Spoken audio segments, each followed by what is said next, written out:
My daughter replaced me with her rich stepfather for the father-daughter dance at her wedding. Laughing, "You are outdated." I walked away silently, but a few hours later I gave a speech, after which the guests began to boo and my daughter ran out of the hall crying because she realized she had just made the biggest mistake of her life. My name is Luther Banks. I am 70 years old, and for 3 decades I laid bricks, poured concrete, and broke my back to build a future for the little girl who just treated me like a stranger at her own wedding. Before I tell you how I turned her perfect day into her worst nightmare, please tell me in the comments where you are watching from and hit that like button if you believe respect is earned, not bought. The crystal chandeliers of the Grand Plaza Hotel ballroom were blindingly bright, almost as bright as the diamond necklace my daughter Maya was wearing. I knew exactly how much that necklace cost, because I was the one who paid for it, anonymously, just like I had paid for the $50,000 deposit on this venue 2 weeks ago. But nobody here knew that. To the 200 guests sipping champagne and eating caviar, I was just Luther, the old black man in the corner wearing a suit that went out of style in the 90s. I sat at table 25, a small round table pushed so far back I could practically smell the bleach from the restrooms, and hear the kitchen staff arguing about dishwashing duty. It did not matter, though. I was not here for the lobster or the expensive wine. I was here to walk my baby girl down the aisle and share that one special dance every father dreams of. I had been practicing. For 3 weeks in my living room, I had been listening to "The Way You Look Tonight," trying to get my old knees to move smoothly. I wanted to make her proud. The MC voice boomed through the speakers, silencing the chatter of the crowd. "Ladies and gentlemen, please turn your attention to the dance floor. It is time for a very special tradition. Please welcome our beautiful bride, Maya, and her father for the father-daughter dance." My heart leaped into my throat. This was it. I stood up, my hands trembling slightly as I buttoned my jacket. It was a charcoal gray suit I had bought 10 years ago for my church deacon ordination. I had dry cleaned it twice just for today. I smoothed down the lapels, took a deep breath, and stepped out from the shadows of table 25. I saw Maya standing in the center of the dance floor under the spotlight. She looked like an angel.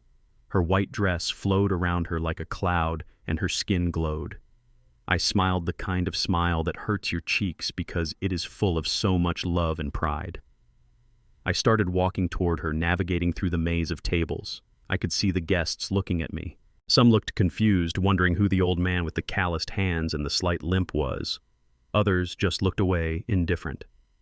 I was 10 feet away when I extended my hand.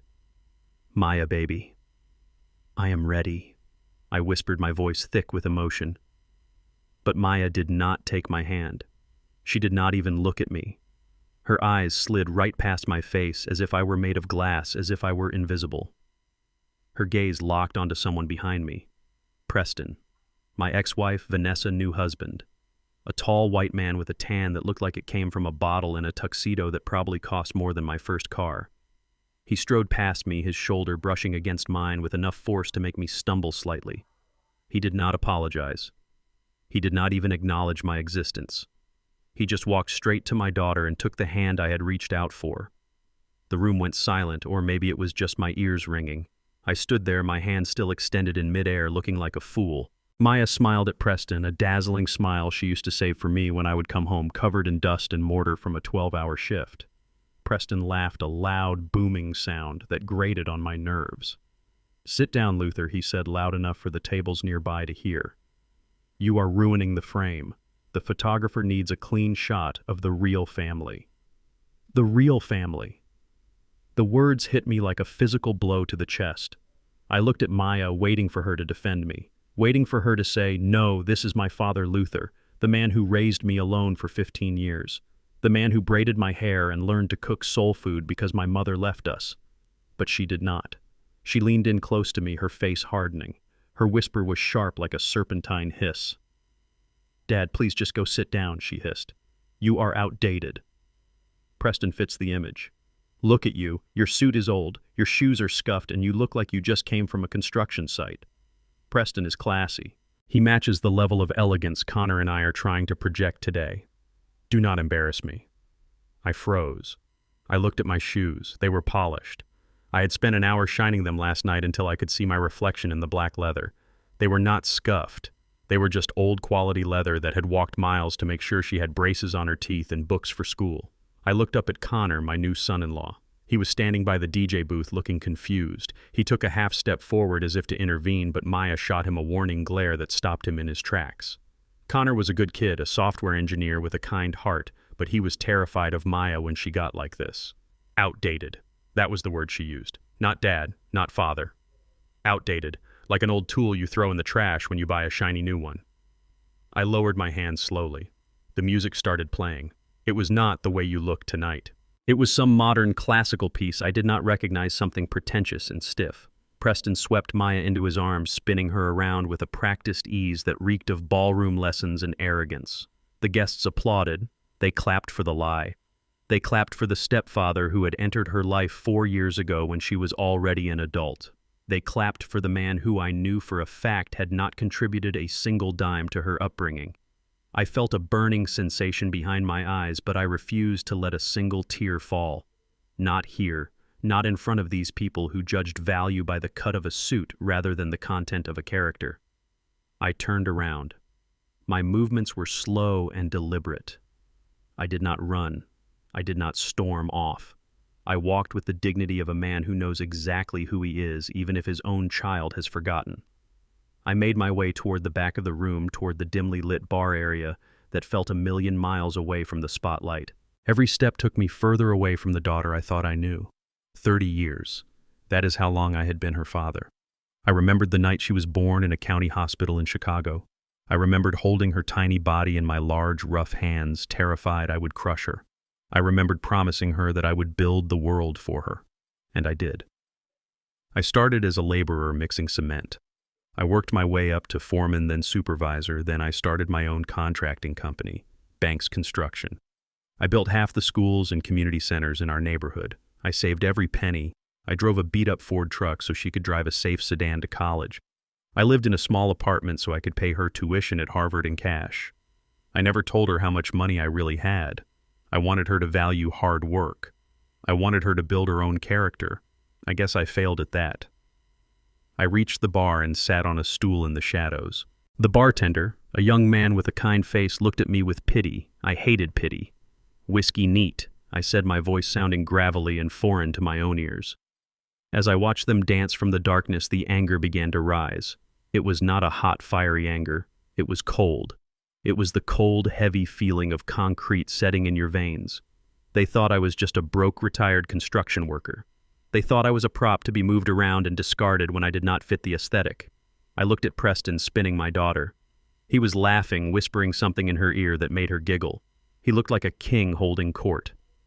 But I knew something about Preston Sterling that Maya did not. I knew he was a fraud. I knew because before I signed that $50,000 check for the venue deposit, I had done what any good contractor does before starting a job. I inspected the foundation. I pulled my phone out of my pocket. It was an old-looking case, but the phone inside was the latest model. I opened my email and looked at the report my private investigator had sent me 3 days ago. Preston Sterling. Multiple bankruptcies, 3 lawsuits for fraud pending in Florida, and a gambling debt that was so large it made my stomach turn. Maya thought she was marrying into royalty. She thought she was replacing her outdated blue-collar father with a high-society patriarch. She had no idea she was dancing with a wolf who was wearing a tuxedo I had indirectly paid for. The song ended. The room erupted in applause again. I saw Preston kiss Maya on the forehead, a gesture so performative it made me nauseous. Then he grabbed the microphone. "Thank you, everyone," he boomed, his voice slick with false charm. That was magical. You know, when Maya asked me to step in for this dance, I was honored. It takes a real man to step up when others cannot meet the standard. He looked directly at me sitting in the dark corner of the bar. He smiled, a cruel, predatory smile. My grip tightened on the whiskey glass until I thought it might shatter. He was mocking me. He was kicking a man he thought was down. I took a sip of the whiskey, letting the burn settle in my chest. They wanted a show. They wanted elegance. They wanted class. Well, I was about to teach them a lesson about class. Real class is not about expensive suits or lies. Real class is about truth, and I was about to serve them a platter of cold, hard truth that would give them indigestion for the rest of their lives. I checked the time. It was 7:30. The speeches were scheduled for 8 o'clock. I had 30 minutes.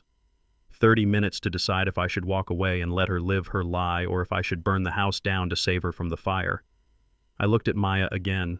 She was beaming, surrounded by bridesmaids complimenting her on how modern and chic the dance was. She looked happy, but it was the happiness of a child eating candy before dinner, unaware of the stomach ache that was coming. Then I saw Vanessa, my ex-wife, approaching my table.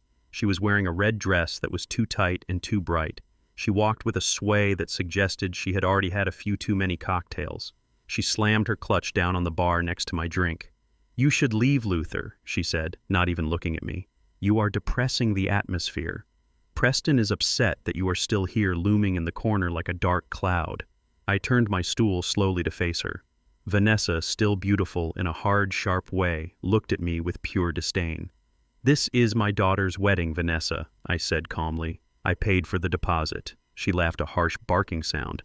"You paid a fraction, Luther. Preston paid for the rest. Preston paid for the flowers, the food, the band. He is the one making this happen. That little bit of money you scraped together from your pension is cute, but it does not buy you a seat at the head table." I stared at her. She really believed it. She really believed Preston was footing the bill. "Go home, Luther," she sneered, leaning in close, her perfume overpowering the smell of my whiskey. "Go back to your little apartment and watch TV. Let the people who belong here enjoy the night. If you make a scene, I swear I will make sure you never see your future grandchildren." That was the final straw. That threat right there. She threatened the only thing I had left to look forward to. I looked her dead in the eye. "I am not going anywhere, Vanessa. And tell Preston to enjoy the champagne. It might be the last expensive thing he drinks for a very long time." Vanessa rolled her eyes and stomped away back to the world of illusion she was so desperate to be part of.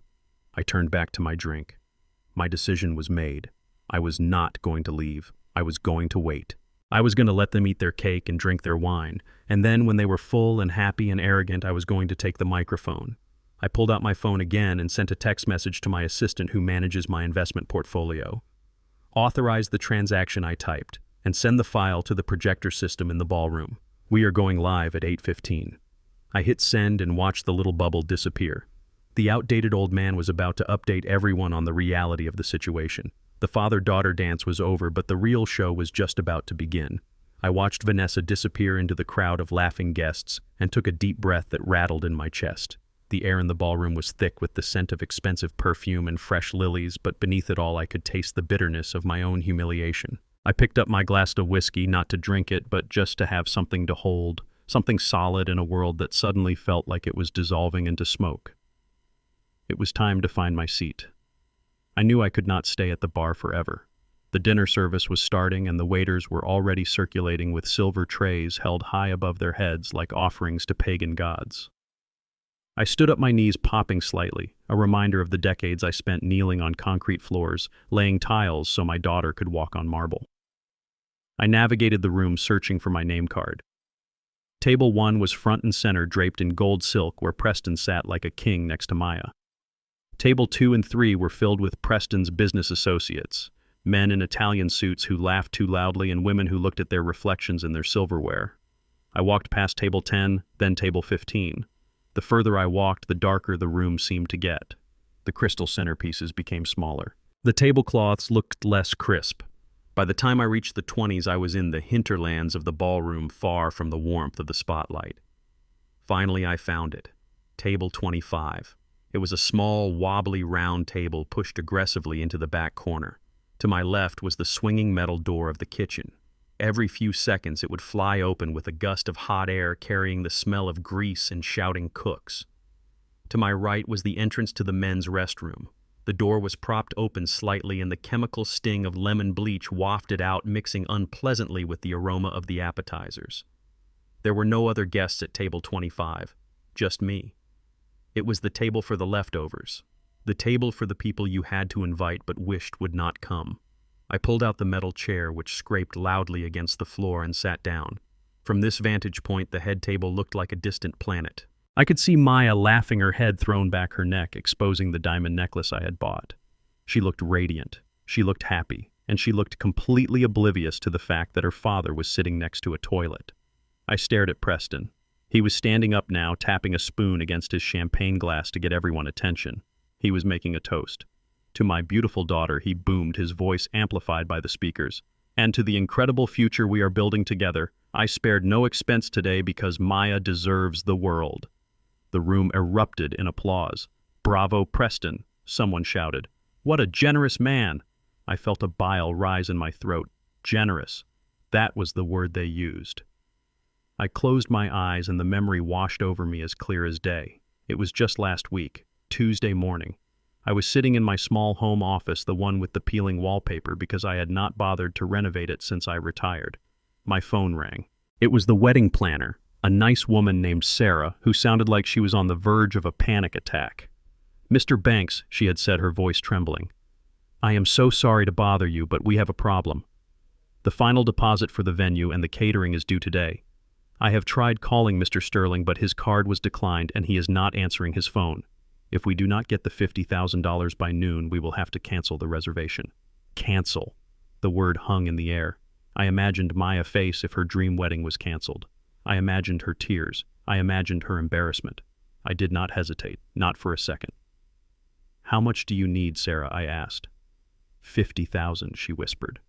I pulled out my checkbook, the one linked to the investment account I had built over 40 years of sweating in the summer sun and freezing in the winter winds.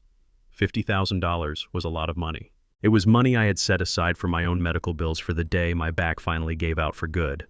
But for Maya, I would have given my last breath. "I will bring you a cashier's check within the hour," I told Sarah. "But Sarah, you have to promise me one thing. Anything, Mr. Banks. This comes from an anonymous donor, a family friend. Do not tell Maya. Do not tell Preston. Just tell them it was taken care of. I do not want them to worry. I wanted to save her dignity. I wanted her day to be perfect. I did not want her to know that her rich stepfather was broke or that her outdated father was the one saving the day. I signed that check with a hand that was steady and sure-driven by a love that asked for nothing in return. And now, sitting here at table 25, smelling the bleach and the grease, I watched Preston take a bow for my sacrifice. He was drinking the wine I paid for. He was standing on the floor I rented. He was basking in the admiration I had purchased. And I was the one hiding in the corner. A waiter rushed past me, kicking the leg of my chair. "Excuse me," he muttered without looking back. He dropped a basket of bread rolls on my table. They were cold. I picked one up, turning it over in my hand like a stone. This was my portion. Cold bread and silence. I looked up and saw movement near the head table. It was Connor, my son-in-law. He was a good kid, really. A bit soft, maybe. He worked with computers and had hands as smooth as paper, but he loved Maya. I could see it in the way he looked at her. But right now, he was not looking at Maya. He was looking at me. He was squinting into the darkness, trying to find me. When our eyes finally met, I saw a flash of shame cross his face. He leaned over and whispered something to Maya, but she was too busy laughing at something Preston said. Connor stood up. He adjusted his tie, looking nervous. He started walking toward me. He had to weave through the tables, apologizing as he bumped into chairs. He looked out of place in this room full of sharks, this gentle boy who just wanted to write code and live a quiet life. As he got closer, I saw the conflict in his eyes. He knew this was wrong. He knew sitting me by the toilet was a slap in the face. "Luther," he said when he reached my table. His voice was low, respectful. "I am so sorry about the seating arrangement. I told Maya we should move you up front, but she said the chart was already finalized and—" He stopped. He did not want to repeat what she had really said. I knew what she had said. I could hear her voice in my head as clearly as if she were standing right there. "It is okay, Connor," I said, forcing a smile I did not feel. "I can see everything from here. It is a good vantage point." Connor looked at the swinging kitchen door, then at the bathroom. He looked like he wanted to cry. "Can I get you anything? A drink? Something from the main bar? The wine back here is... well, I think they forgot to stock this station." Before I could answer, I saw a flash of white movement. Maya was there. She had crossed the room faster than I thought possible in that big dress. She grabbed Connor by the arm, her fingers digging into his tuxedo jacket. "What are you doing here?" she hissed, her voice a venomous whisper. "I was just saying hello to your dad," Connor stammered. He is sitting all alone, Maya. Look at where they put him. Maya did not look at me. She kept her eyes locked on her husband. We are in the middle of dinner service, Connor. The photographer is taking candid shots of the head table. You cannot just wander off. But Maya, look at this table, Connor insisted. It is by the bathroom. So what? Maya snapped. It is a seat. He is lucky he is even here after the way he embarrassed me on the dance floor. I embarrassed you, I thought. I embarrassed you by existing. Maya pulled Connor closer, her face inches from his. Listen to me. Today is about image. We are sitting with the Sterlings. We are royalty today, Connor. Do not bring down our value by mingling with the low class. People are watching. Low class. The words hung in the air between us, heavy and suffocating. I looked at my hands resting on the cheap tablecloth. These low-class hands had built the roof over her head. These low-class hands had signed the checks that paid for her braces, her piano lessons, her Harvard degree. These low-class hands had wiped her tears when her first boyfriend broke her heart. And now I was just debris. Something to be swept under the rug so the royalty could shine. Connor looked at me, his eyes begging for forgiveness. I nodded slightly, giving him permission to go. I did not want to cause a scene. Not yet. Go on, son, I said softly. Go be royalty. Maya did not even say goodbye. She just turned on her heel, dragging Connor back toward the light, back toward the lies. I watched them go. I felt a strange sensation in my chest. It was not pain anymore. It was clarity. It was the feeling of a fog lifting, revealing the sharp, jagged edges of reality. I sat there for another 20 minutes. The waiters brought out the main course, filet mignon for the front tables. I watched them serve plates of steaming, juicy steak to Preston and his friends. When the waiter finally got to table 25, he placed a plate of rubbery chicken in front of me. Sorry, we ran out of the steak, he mumbled. This is the vendor meal. I looked at the chicken. I did not touch it. I was not hungry. My stomach was churning with a mix of anger and adrenaline. I needed to clear my head. I needed to splash some cold water on my face and decide what my next move would be. I pushed my chair back and stood up. My legs felt heavy. I walked the 3 steps to the restroom entrance. I pushed the door open. It was a fancy bathroom with marble sinks and gold faucets meant to impress. It was empty. Or so I thought. I walked to the sink and turned on the tap. The cold water felt good on my wrists. I splashed some on my face, trying to wash away the feeling of Maya words. Low class, outdated, embarrassed. Then I heard it. A voice coming from the handicap stall at the far end of the room. A voice I recognized instantly. Listen to me, you bloodsucker. I told you I have it under control. It was Preston. I froze. My hand hovered over the faucet. I turned the water off slowly, making sure not to make a sound. The bathroom was silent, except for the heavy breathing coming from the stall. I know I am late, Preston hissed, but you have to give me until Monday. The wedding is today. Do you have any idea how much cash is floating around this room right now? I leaned in closer, my heart pounding against my ribs. Who was he talking to? Yeah, the gifts, the envelopes. I have already seen the pile. There is easily 50-60 grand in cash in that box. I am going to take it tonight. I will wire you your cut first thing in the morning. Just get off my back. My blood ran cold. He was planning to steal the wedding money. The money meant for Maya and Connor to start their new life. He was going to take it to pay off his debts. But that was not all. What about the mortgage? The voice on the other end must have asked, because Preston laughed a dry, humorless sound. The house?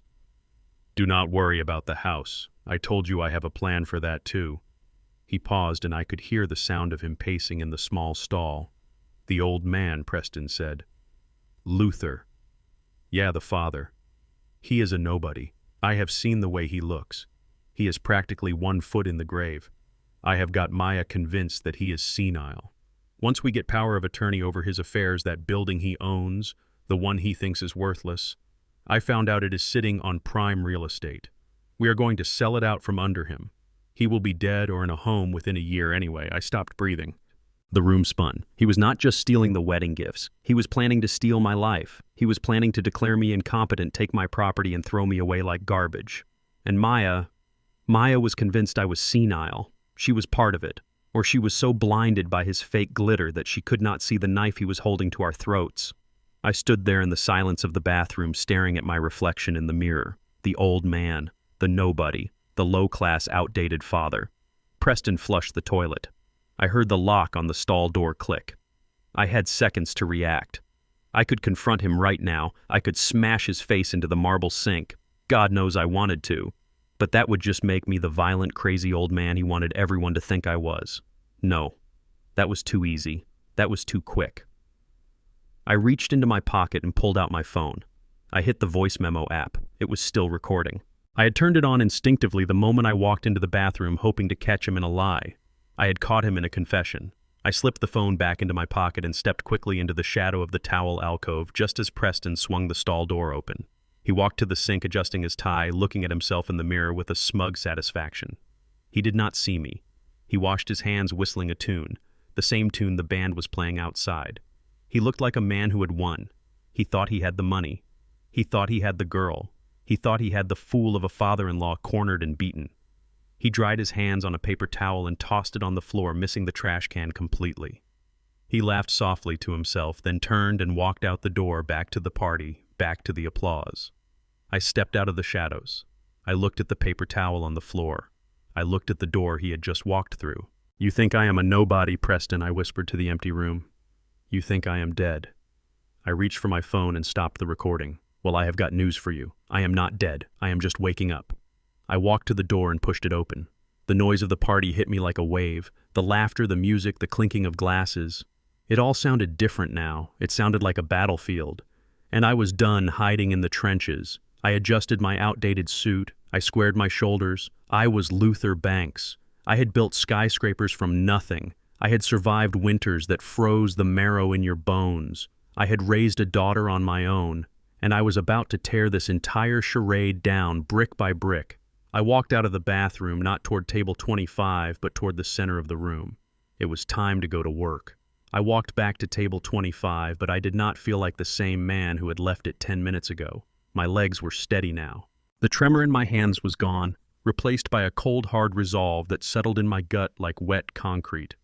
The ballroom was still loud, filled with the clinking of silverware and the murmur of polite conversation. But the sound seemed distant to me, muffled by the roar of the truth I had just uncovered in that bathroom stall. I sat down in the metal chair, my back to the swinging kitchen door. I pulled my phone out of my inner jacket pocket. To anyone passing by, it looked like a relic. It was thick, clunky, and encased in a worn leather holster that I had owned for 15 years. Maya had laughed at it last Christmas. She had bought me a sleek glass slab of a phone and told me to join the 21st century. I accepted her gift, but I kept my SIM card in this old beast. She did not know that inside this rugged casing was a customized operating system, encrypted and secure, the kind used by high-level contractors and government officials. It was just like me, rough on the outside, but powerful where it counted. I pressed the playback button on the voice memo app, holding the speaker low against my ear. Through the static, I heard Preston's voice again, clear and damning. "I tricked the girl. After the wedding, I will take the gift money and pay off the debt. And old Luther, he is dying anyway. I will handle the rest of his house." The words twisted in my stomach like a rusty knife. Dying. He thought I was dying. And worse, he thought my property, the building I had bought with my first big paycheck 30 years ago, was just some scrap to be scavenged. That building was not just bricks and mortar. It was my legacy. It was a 4-story walk-up in a neighborhood that was rough back then, but was now the hottest real estate in the city. I had kept the rents low for the families who lived there because I knew what it was like to struggle. Preston saw it only as a pile of cash to clear his gambling debts. I looked across the room at him. He was standing by the bridal table, one hand resting possessively on Maya's shoulder while he charmed a group of elderly aunts. He threw his head back and laughed, his white teeth gleaming under the chandeliers. He looked the part, the doting stepfather, the successful provider, the savior. It was a masterclass in deception. If I had not walked into that bathroom, I might have eventually believed it myself. I might have believed that I was just a bitter old man, jealous of the younger, richer guy. But the recording in my hand was the antidote to his poison. I slipped the phone back into my pocket, patting it gently. It was no longer just a phone. It was a weapon, and I was sitting on a nuclear bomb. I picked up my fork and stabbed a piece of the cold, rubbery chicken. I chewed slowly, my eyes never leaving Preston. I watched him whisper something to Maya and saw her face light up with adoration. It broke my heart. My little girl who used to run to me with scraped knees was now running into the arms of a wolf because she liked the shine of his coat. She thought she was upgrading. She thought she was trading a rusty old pickup truck for a Ferrari. She did not realize the Ferrari had no engine and the brakes were cut. Suddenly, a shadow fell over my table, blocking the limited light I had in my corner. The smell of gardenias and expensive gin hit me before I even looked up. Vanessa. My ex-wife stood there looming over me like a storm cloud in a red designer dress. She was 65, but she fought every year of it with surgeries, fillers, and injections. Her face was smooth and tight, pulled back into a permanent expression of surprise and disdain. She held a glass of white wine in one hand, her knuckles white against the stem. "You are still eating," she said. Her voice was not a question, it was an accusation. I put down my fork and wiped my mouth with the paper napkin. "Hello, Vanessa. It is a wedding. People usually eat at weddings." She did not smile. She glanced around nervously, as if being seen talking to me would lower her credit score. "Look, Luther, I am going to make this simple. We appreciate you coming. It was quaint. But the speeches are coming up soon. The real speeches." I leaned back in my chair, crossing my arms. "The real speeches," I repeated. "You mean the ones given by the people who paid for this party?" Her eyes narrowed. "Do not start with me, Luther. We all know you chipped in, and that is sweet, really. But let us be honest, you do not fit in here. Look at you." She waved her hand at me, gesturing at my suit, my tie, my scuffed hands. "You look like you just walked off a construction site and threw on a costume." "This is a black tie event, Luther. Preston is wearing a custom tuxedo from Milan. The guests at his table are investors, doctors, politicians. And you are sitting here." She paused, looking at the bathroom door next to me, smelling like bleach. I felt the old anger rise, the same anger I felt 30 years ago when she told me she was leaving because she could not be married to a man who came home with dirt under his fingernails. She wanted the high life. She wanted parties and galas. I wanted a home and a family. "My suit is fine, Vanessa," I said, my voice steady. "It is wool. Italian wool, actually. I bought it 15 years ago, but quality lasts. Unlike some things," she scoffed, taking a sip of her wine. "You always were stubborn. Listen to me. Preston is uncomfortable. He feels bad for you, obviously. He thinks it is sad that you are sitting back here all alone. He does not want Maya to feel guilty on her big day looking at her sad, lonely father. So do us all a favor. Finish your chicken and go." She leaned in closer, her voice dropping to a harsh whisper. "Go home, Luther, before you embarrass yourself further." You had your moment. You walked her halfway down the aisle before Preston took over. That is enough. Do not ruin the rest of the night with your presence. I looked at her. Really looked at her. Beneath the makeup and the jewelry, I saw the same woman who had left our 5-year-old daughter crying in her crib because she had a date with a banker. I saw a woman who had spent her entire life chasing an image, terrified that someone might see the cracks in the foundation. She thought she was protecting Maya, but she was just protecting her own delusion. She needed Preston to be rich. She needed him to be perfect. Because if he was a fraud, then she was a fool, and Vanessa would rather be dead than be a fool. I picked up my water glass and took a slow sip. "You know, Vanessa," I said quietly, "you are right about one thing. This table does smell like bleach, but at least it is clean. The air up there at the head table, it smells like something rotting." Her jaw dropped slightly. "Excuse me." I stood up slowly, towering over her. She took a step back, her confidence faltering for a split second. I said, "I am not leaving. Not yet. I have a gift for Maya. A very special gift. I think she needs to open it before the night is over." Vanessa laughed nervously. "A gift? What is it?" "Another homemade birdhouse. A savings bond for $50. Luther, please." Preston gave her a necklace worth more than your truck. I smiled. It was a cold smile, one that did not reach my eyes. "Oh, this gift is worth much more than a necklace, Vanessa. This gift is priceless. It is the truth." She stared at me confused and irritated. "You are talking nonsense. You are drunk." "I am stone cold sober," I said. "And I promise you, Vanessa, by the time I walk out those doors tonight, everyone in this room will know exactly what Preston Sterling is worth. And they will know exactly what Luther Banks is worth." Vanessa glared at me, her face flushing red under the layers of foundation. "You are a bitter, pathetic old man. If you ruin this for Maya, I will never forgive you. You never forgave me for being a bricklayer, Vanessa, I said softly. But bricks build houses, lies just dig graves. She huffed, spinning on her heel and marching back toward the light. I watched her go. She went straight to Preston, whispering something in his ear. He looked up at me across the room. His eyes were dark, menacing. He said something to the security guard standing near the stage. The guard, a large man with a thick neck, nodded and started moving toward my side of the room. They were going to try to throw me out. I sat back down. I checked the time on my phone. 8:00. The speeches were starting in 5 minutes. I opened my text messages.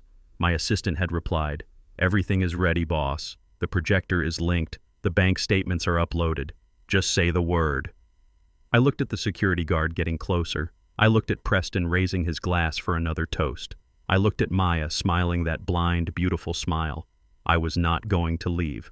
I was going to finish my chicken, and then I was going to burn their house of cards to the ground. The guard reached my table. "Sir," he said, his voice flat, "Mr. Sterling has asked that you be escorted out. He feels you have had too much to drink." I looked up at the guard. I recognized him. I had hired his father 20 years ago when nobody else would give him a job. "Hello, Marcus," I said. The guard froze. He squinted at me in the dim light. "Mr. Banks." I nodded. "Your dad still drive that Chevy I fixed for him?" Marcus' face softened. He looked from me to Preston, then back to me. "Yes, sir, he does." I did not know it was you back here. They told me it was some drunk crasher." "I am not drunk, Marcus, and I am not crashing. I paid for this room." Marcus stood up straighter. He turned his back to me, blocking Preston view. "Then stay as long as you want, Mr. Banks. I will tell him you are waiting for a cab. But watch your back, sir. That guy on stage, he has got eyes like a snake." "I know, Marcus," I said, gripping my phone. "I know." Marcus walked away, pretending to speak into his radio. I was safe for now. I had a few minutes. I took one last look at the recording on my phone. The file name was simply The Truth. I pressed my thumb against the screen, ready to cast it. The timeline was set. The players were in position. The outdated old man was about to show them what happens when you underestimate the person who poured the foundation you are standing on. I waited for the music to die down. I waited for the silence. And then I prepared to speak. The spotlight on the stage shifted, turning the white tablecloths into blinding sheets of ice. I sat in the darkness of table 25, watching the beam of light find its target. It landed squarely on Preston Sterling. He stood in the center of the room, microphone in hand, looking every bit the benevolent patriarch he pretended to be. His tuxedo fit perfectly tailored to hide the softness of a man who had never done a day of physical labor in his life. He raised a hand, silencing the crowd like a conductor quieting an orchestra. "Thank you, everyone," he said, his voice smooth as silk. "I look around this room tonight, and I am overwhelmed. When Maya came to me a year ago and told me she wanted a fairy tale wedding, I told her one thing. I said, 'Darling, for you the sky is the limit.'" The crowd murmured in appreciation. I saw women at the nearby tables clutching their chests, eyes wide with admiration. They saw a generous stepfather, a hero. I took a sip of my water, trying to wash down the bitter taste in my mouth. They did not know the truth. They did not know that the man standing on that stage was a parasite, and they certainly did not know who the real provider was. My mind drifted back 10 years. I remembered sitting in a small, cramped office at the Ridgeview Rehabilitation Center. Across from me sat Vanessa, crying, her mascara running down her face. Her brother Marcus, my brother-in-law, had relapsed again. The clinic wanted $40,000 up front for a 6-month intensive program. Vanessa did not have it. Preston, who she had just started dating back then, certainly did not have it. I did. I wrote that check without hesitation. I paid for Marcus to get clean, not because I liked him particularly, but because he was family. And when Vanessa asked how we would tell people, I told her to say she got a grant. I let her keep her pride. I let her play the role of the savior while I drove a truck with a broken heater for 2 more winters to make up the difference in my savings. And then there was Harvard. Maya thinks she got a full scholarship. That is the story she tells everyone, and she was brilliant. She deserved one. But in her sophomore year, her grades slipped just enough to disqualify her from the Dean List funding. She called me sobbing, saying she would have to drop out and transfer to a state school. I told her to wait a day. The next morning, the university bursar office called her to say an anonymous alumni donor had covered the tuition gap. $50,000 a year for 3 years. That donor was not an alumnus. It was a bricklayer named Luther Banks. I looked down at my hands resting on the table. They were rough-scarred from years of handling rebar and concrete. These hands had built the foundation of Maya life. I lived in a small one-bedroom apartment. I clipped coupons. I wore this same suit for a decade. Not because I had to, but because I chose to channel every spare dollar into ensuring my daughter and even my ungrateful ex-wife never felt the cold wind of poverty that I grew up with. And now here I was sitting by the bathroom door while Preston took the credit. Preston's voice boomed again, snapping me back to the present. People told me I was crazy, he said, chuckling softly. They said Preston spending $100,000 on a wedding is insane, but I told them you cannot put a price on love. Seeing Maya face today, that is worth every penny of that $100,000. Thunderous applause filled the room. Guests stood up raising their glasses. I saw Maya sitting at the head table, covering her mouth with her hands, tears streaming down her face. She looked at Preston with such pure, unadulterated worship that it felt like a physical blow to my gut. She believed him.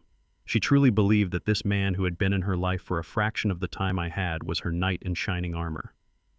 $100,000. The number echoed in my head. It was a specific number. Too specific. My blood ran cold. Last Tuesday, just a week ago, I had visited the bank. I knew weddings were expensive. I knew the $50,000 deposit I had paid directly to the venue was just the start. So I had transferred another $100,000 to a joint account I had set up for Maya years ago, an account she had access to but rarely used. I told her in a text message that it was an early wedding gift just in case she needed extra for the honeymoon or a house down payment. She had replied with a simple heart emoji. I assumed she had seen it. I assumed she knew the money was there. But if Preston was claiming he spent $100,000, I pulled my phone out of my pocket. My thumb hovered over the screen. I needed to know. I could not rely on assumptions anymore. Assumptions had gotten me a seat at table 25.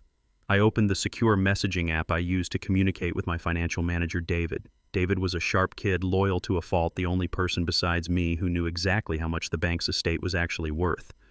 David. I typed my fingers, moving quickly.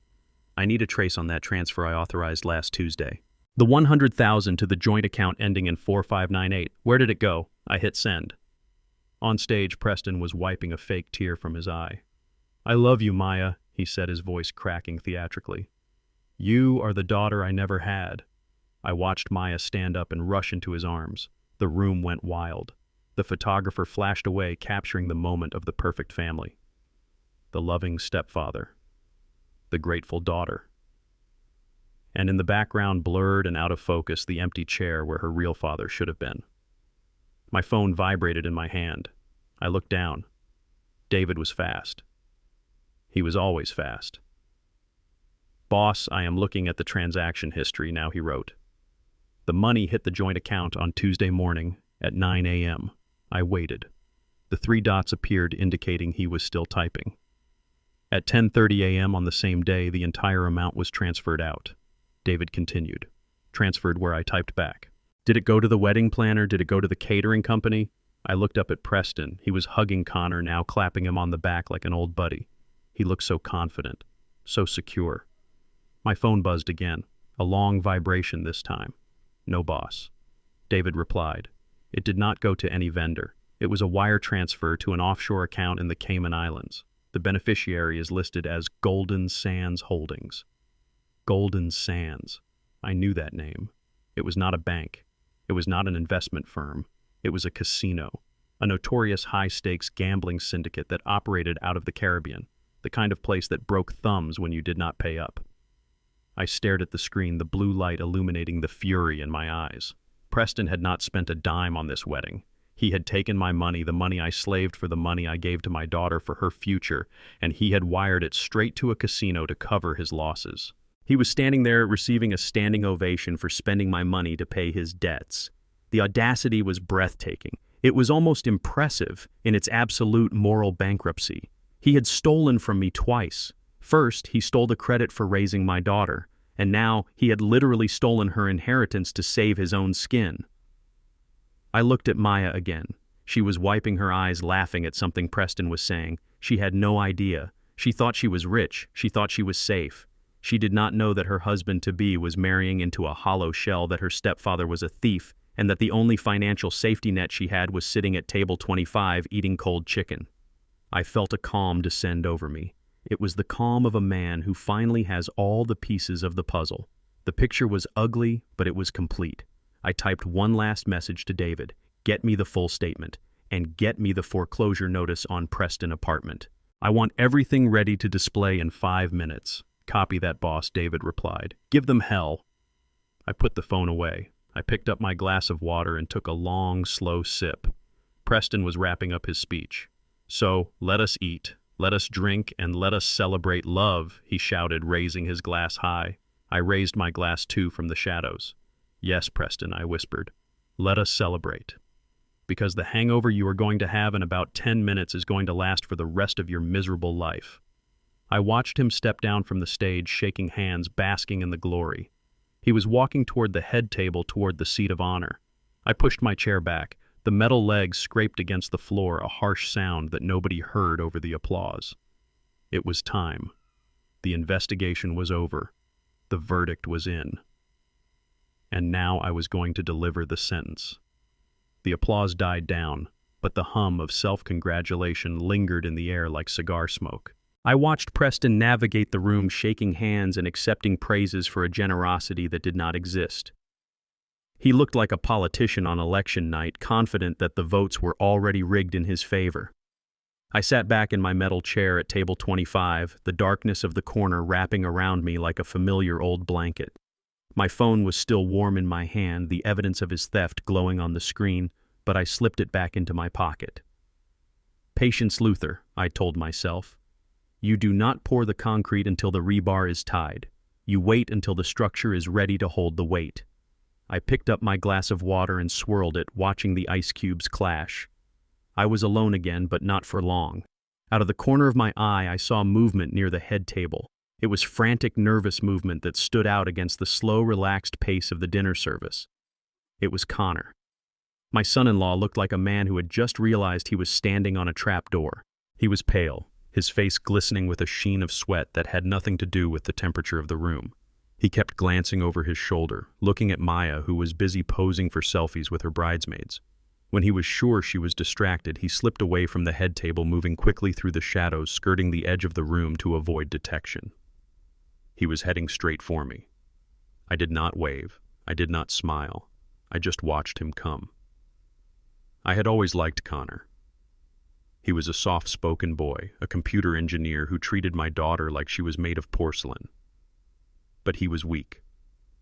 He let Maya steamroll over him, let her dictate their life, their friends, and now their wedding.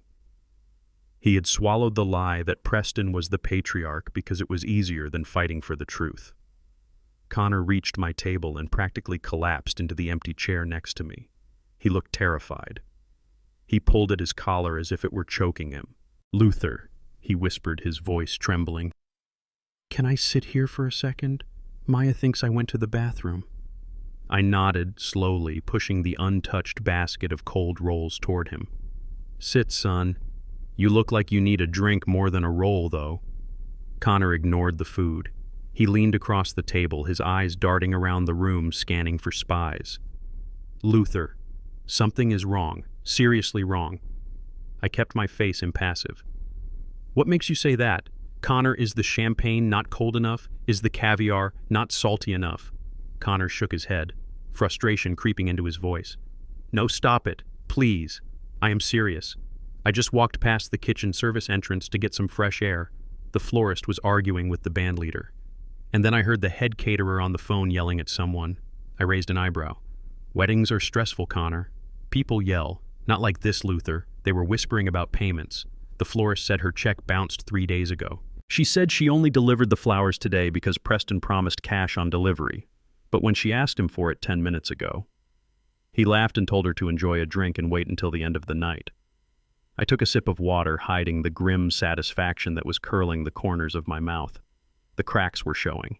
The facade was peeling away faster than I expected. And that is not all. Connor continued, his voice dropping even lower. The band, they stopped playing early. Did you notice? They are on break now, but the lead singer told me they are not plugging the amps back in until they see a credit confirmation. Luther Preston told us everything was paid for months ago. He showed us a spreadsheet. He said he took care of it all so we wouldn't have to worry. I looked at the boy. He was genuinely confused.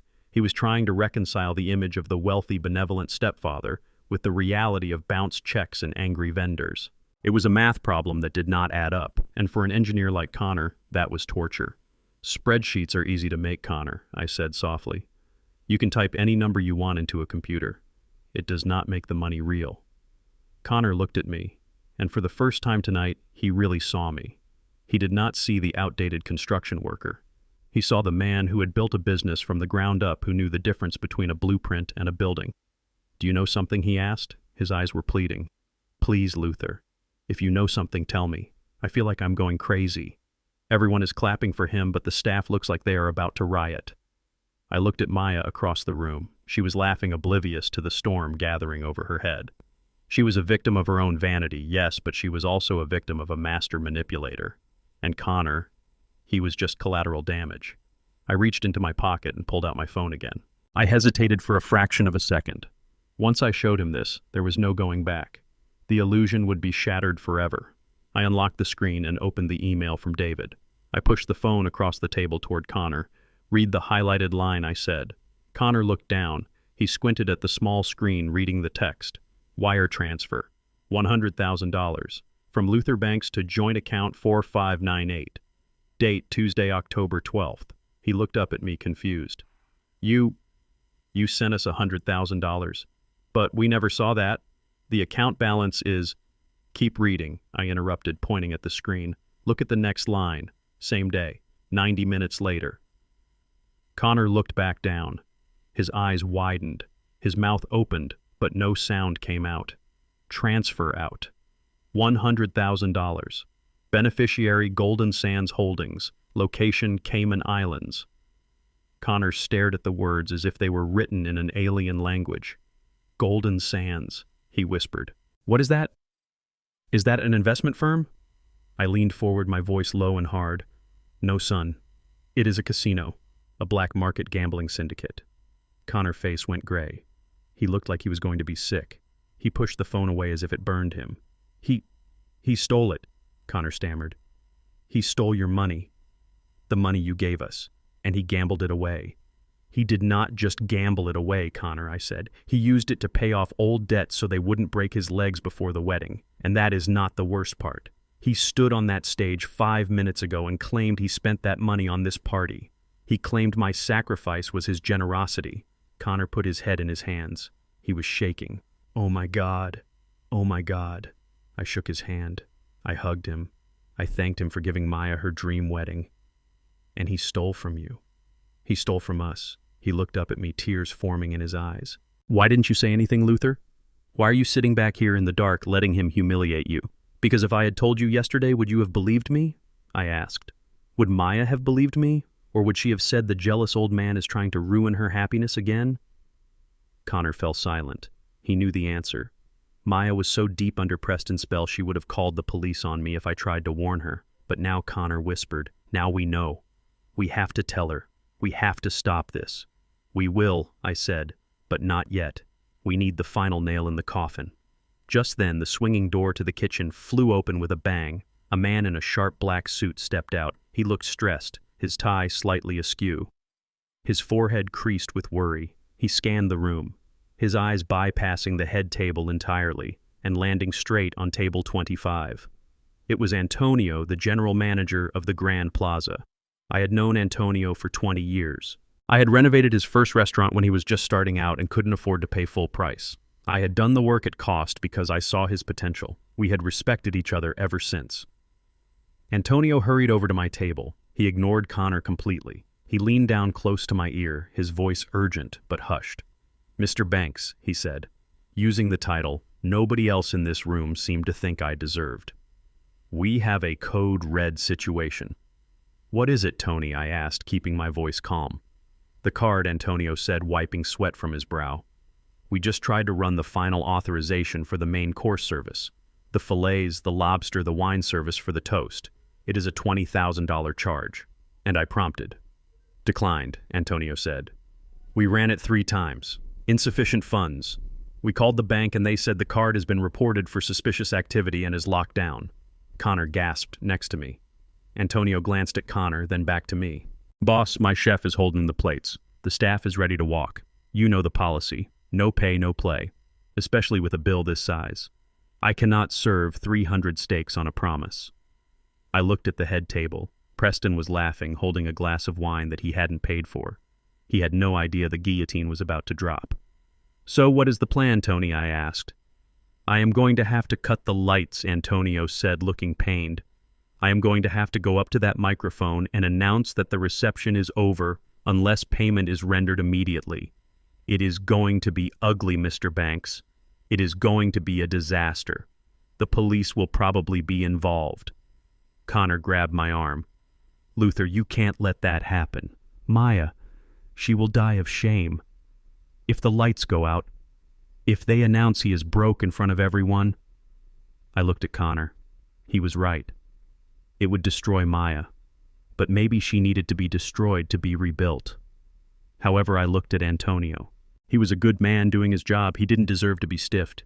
And the staff, the waiters, the cooks, the cleaners, they were working people like me. They needed their paychecks. Preston wasn't just screwing me, he was screwing them too. Wait, Tony, I said. I reached into the inner pocket of my jacket, past the phone, past the voice recorder. I pulled out a slim black wallet. Connor watched me mesmerized. I opened the wallet and pulled out a single card. It was black, made of anodized titanium. It was heavy. The Centurion card from American Express. Invitation only. No limit. I held it out to Antonio. Run it, I said. Antonio's eyes widened. He looked at the card, then at me. Mr. Banks, this is... Are you sure? This is another 30 grand on top of the deposit? I am sure, I said, my voice hard as steel. Put the whole thing on my tab. The steak, the lobster, the wine, everything. But Boss Antonio stammered. Why, that guy... He is treating you like dirt. Why would you save him? I am not saving him, Tony, I said. I am buying the stage. I looked at Connor, who was staring at the black card with his mouth open. You asked who is paying for this party, Connor, I said. Look at me. I turned to Antonio. Keep the service going, Tony. Feed them. Get them drunk. Let Preston think he got away with it. But in exchange, I want one thing. Anything, Mr. Banks, Antonio said, taking the card with both hands like it was a holy relic. In 15 minutes, when the speeches resume, I want you to cut Preston Mike, I said. And I want you to give the floor to me. And I want you to make sure the projector screen is lowered and connected to my phone. Antonio grinned, a slow, knowing grin. He understood. He knew I wasn't just paying for dinner. I was paying for an execution. You got it, boss, he said. Consider it done. He turned and walked back into the kitchen, barking orders at the staff to move, move, move. I turned back to Connor. He looked at me with a mixture of awe and fear. You are rich, he whispered. Like, really rich. That card, I have only seen those in movies. Rich is a state of mind, Connor, I said, tucking my wallet back into my pocket. Money is just a tool, and tonight I am using this tool to dismantle a lie. I leaned closer to him. Now listen to me. Go back to your seat. Don't say a word to Maya. Don't say a word to Preston. Act like everything is normal. Let them eat. Let them think they won. But what are you going to do? Connor asked. I picked up my fork and took a bite of the cold chicken. It tasted like victory. I am going to give a speech, son, I said. And believe me, it is going to be a speech nobody in this family will ever forget. Go. Connor stood up. He looked at me for one last second, then nodded. He turned and walked back toward the light, back toward the head table. But he walked differently this time. He walked like a man who knew where the real power in the room was sitting. I sat back and watched. The waiters streamed out of the kitchen trays, high-loaded with steaming filet mignon. The music started up again. Preston clapped his hands, delighted, thinking his charm had worked, thinking the delay was just a hiccup. Eat up, Preston, I whispered to the darkness. Enjoy your last supper, because the bill is coming due, and I am the one collecting. The titanium card felt heavy in my hand, warmer than the cold metal of the table. It was a Centurion card, the kind they do not advertise, the kind you cannot apply for. You have to be invited. and you only get invited if you have moved mountains of money and built empires of concrete. To Antonio standing nervously beside me, it was a lifeline. To me, it was a detonator. I looked at the small black rectangle, and then I looked out at the room. Preston was laughing at the head table, clinking his glass against a spoon to signal another round of self-serving toasts. Maya was beaming, her hand resting on his arm, her eyes shining with a pride that was entirely misplaced. If I put this card back in my wallet, the music would stop. The lights would go up. The police would arrive. The illusion would shatter right now in a messy, chaotic heap of unpaid bills and humiliation. Maya would be devastated, yes, but she would also be the victim. She would be the poor bride whose stepfather made a mistake. She would cry, and people would pity her. That was not enough. Pity does not teach lessons. Pity does not burn away the rot so you can build on fresh soil. If I paid the bill, I would be buying another hour of this charade. I would be funding the very lie that was choking me. But I would also be buying something else. I would be buying silence. I would be buying control. And most importantly, I would be buying the microphone. I looked up at Antonio. His face was pale, his eyes darting between my hand and the kitchen door where his staff was waiting for the signal to either serve the lobster or walk out. "Do it," I said, my voice low and gravelly. I handed him the card. Antonio took it with both hands as if it were a fragile bird. "Are you sure, Mr. Banks? This is a lot of money. The whole reception, the open bar, the service charge. It is going to be over $30,000. I did not blink. "Run it, Tony. But listen to me carefully. This is not a gift. This is a transaction." I leaned forward, the metal legs of my chair groaning against the floor. Nobody knows this card came from me. As far as Preston knows, his credit finally cleared. As far as Maya knows, her rich daddy saved the day again. You keep the champagne flowing. You serve the steak. You let them eat until they are full and happy and arrogant. Antonio nodded, sweating. "Understood, boss. Silent partner. Just like the old days." "Not just like the old days," I corrected him. "Because in 15 minutes when the main course is cleared, I want you to do something for me. I want you to cut the feed to Preston microphone. I want you to lower the main projection screen. And I want you to hand me the mic." Antonio's eyes widened. He looked at the card, then at the head table, then back at me. A slow realization spread across his face. He knew me. He knew I was a fair man, but he also knew I was a man who measured twice and cut once. He realized I was not paying for a party. I was renting a courtroom. "You are going to take him down, aren't you?" Tony whispered. "I am going to tell the truth, Tony," I said. "Whatever happens after that is up to them." Antonio slipped the card into his pocket. "Done. The floor is yours, Mr. Banks. I will signal the DJ to prep the audio hookup for your phone." He turned and hurried toward the kitchen. A moment later, I saw the servers flood out through the swinging doors, balancing massive trays of steaming lobster and filet mignon. The room cheered. Preston raised his hands in victory, clearly thinking his stalled payment had finally gone through or that the hotel had just caved to his intimidation. He looked smug. He looked untouchable. I sat back and watched them eat. I watched my daughter cut into a steak that cost more than the weekly grocery budget of the family living in my first rental property. I watched her laugh and feed a piece to Preston. It was a grotesque pantomime of a happy family funded by the man they had banished to the corner by the toilets. I checked my phone. David had sent the files, the bank statements, the foreclosure notice, the criminal record from Florida. It was all queued up, ready to be cast to the big screen at the touch of a button. I took a sip of water. My throat felt dry. It is a strange feeling knowing you are about to destroy your own child's happiness. But I reminded myself that this wasn't happiness. It was a narcotic. She was high on a lie, and she needed to crash before she could ever learn to walk on solid ground again. Suddenly I felt a presence. The air shifted. I looked up. Maya was standing there. She had come from the head table, moving quickly through the room, her white dress swishing angrily around her legs. She did not look happy. Her face was flushed and her lips were pressed into a thin line of irritation. She had seen me talking to Antonio. She stopped at my table, her hands on her hips, blocking my view of the room. "What were you doing?" she demanded, her voice a sharp hiss that cut through the ambient noise. I looked at her calmly. "Hello, Maya. Are you enjoying your steak?" "Don't play dumb with me, Dad," she snapped. "I saw you talking to the manager. I saw you stop him. What were you doing? Were you complaining about the food?" Were you asking for a doggy bag to take home? The accusation hit me like a slap. Doggy bag. She thought I was begging for scraps. She thought her father, the man who had worked 16-hour days so she could have piano lessons, was trying to scrounge for free food. I slowly placed my hands on the table.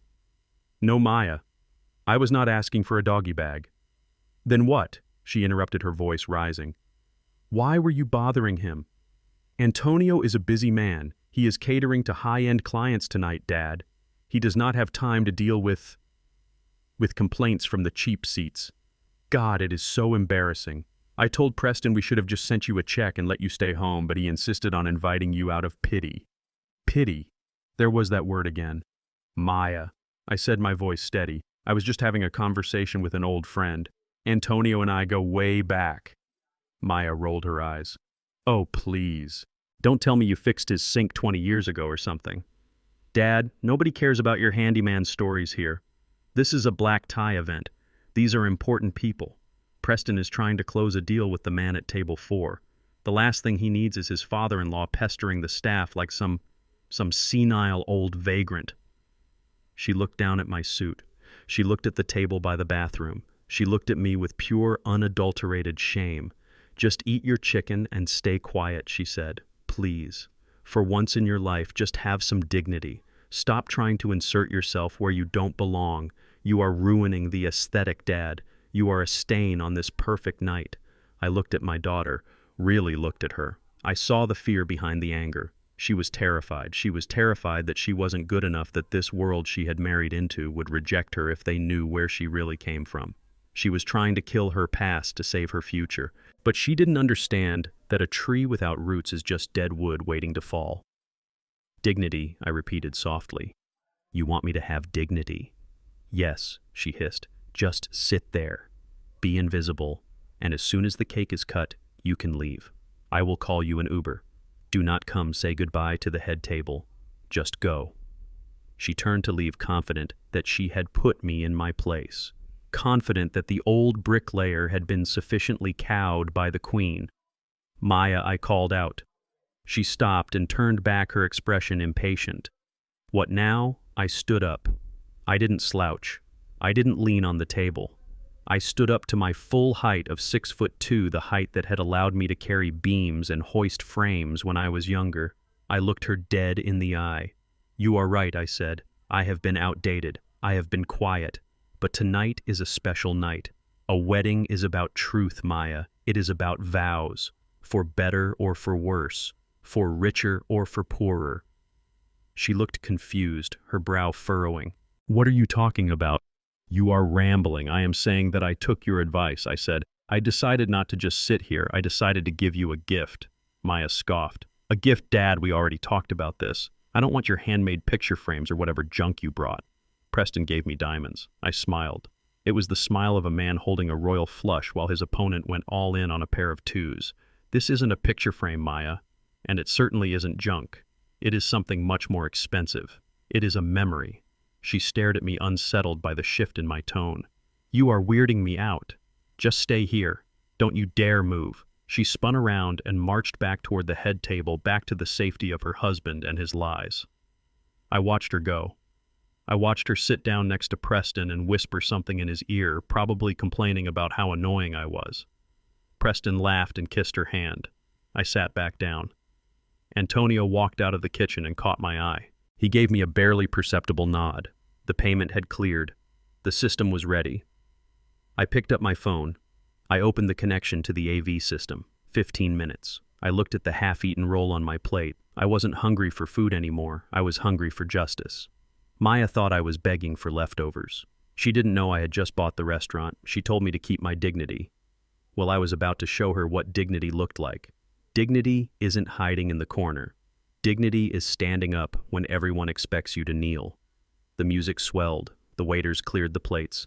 The room buzzed with the happy ignorance of the fed and the deceived. I adjusted my tie. I smoothed the lapels of my outdated wool suit. Get ready, Maya, I whispered. Daddy is about to make a toast. The lobster tails were being cleared, and the heavy scent of melted butter and expensive cologne hung in the air like a thick fog. I sat there watching the waiters move in their synchronized dance, my hand resting on the phone that was now linked to the main projection system. The countdown in my head was ticking away. 10 minutes. 10 minutes until I stood up. 10 minutes until the truth came crashing down on this masquerade ball. I was calm.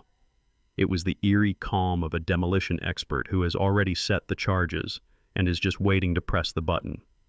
But chaos rarely waits for a schedule. I felt a hand grip my arm.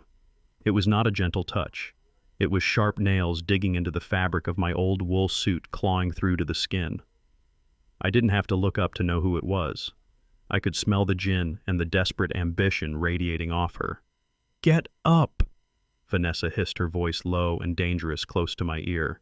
"Get up right now, Luther. We need to talk." I turned slowly. My ex-wife's face was a mask of panic, barely held together by layers of expensive foundation. Her eyes were darting around the room, checking to see if anyone was watching us. She was terrified, not of me, but of the scene she sensed was coming. "I am comfortable right here." "Vanessa," I said, peeling her fingers off my arm, "I have a front row seat to the show."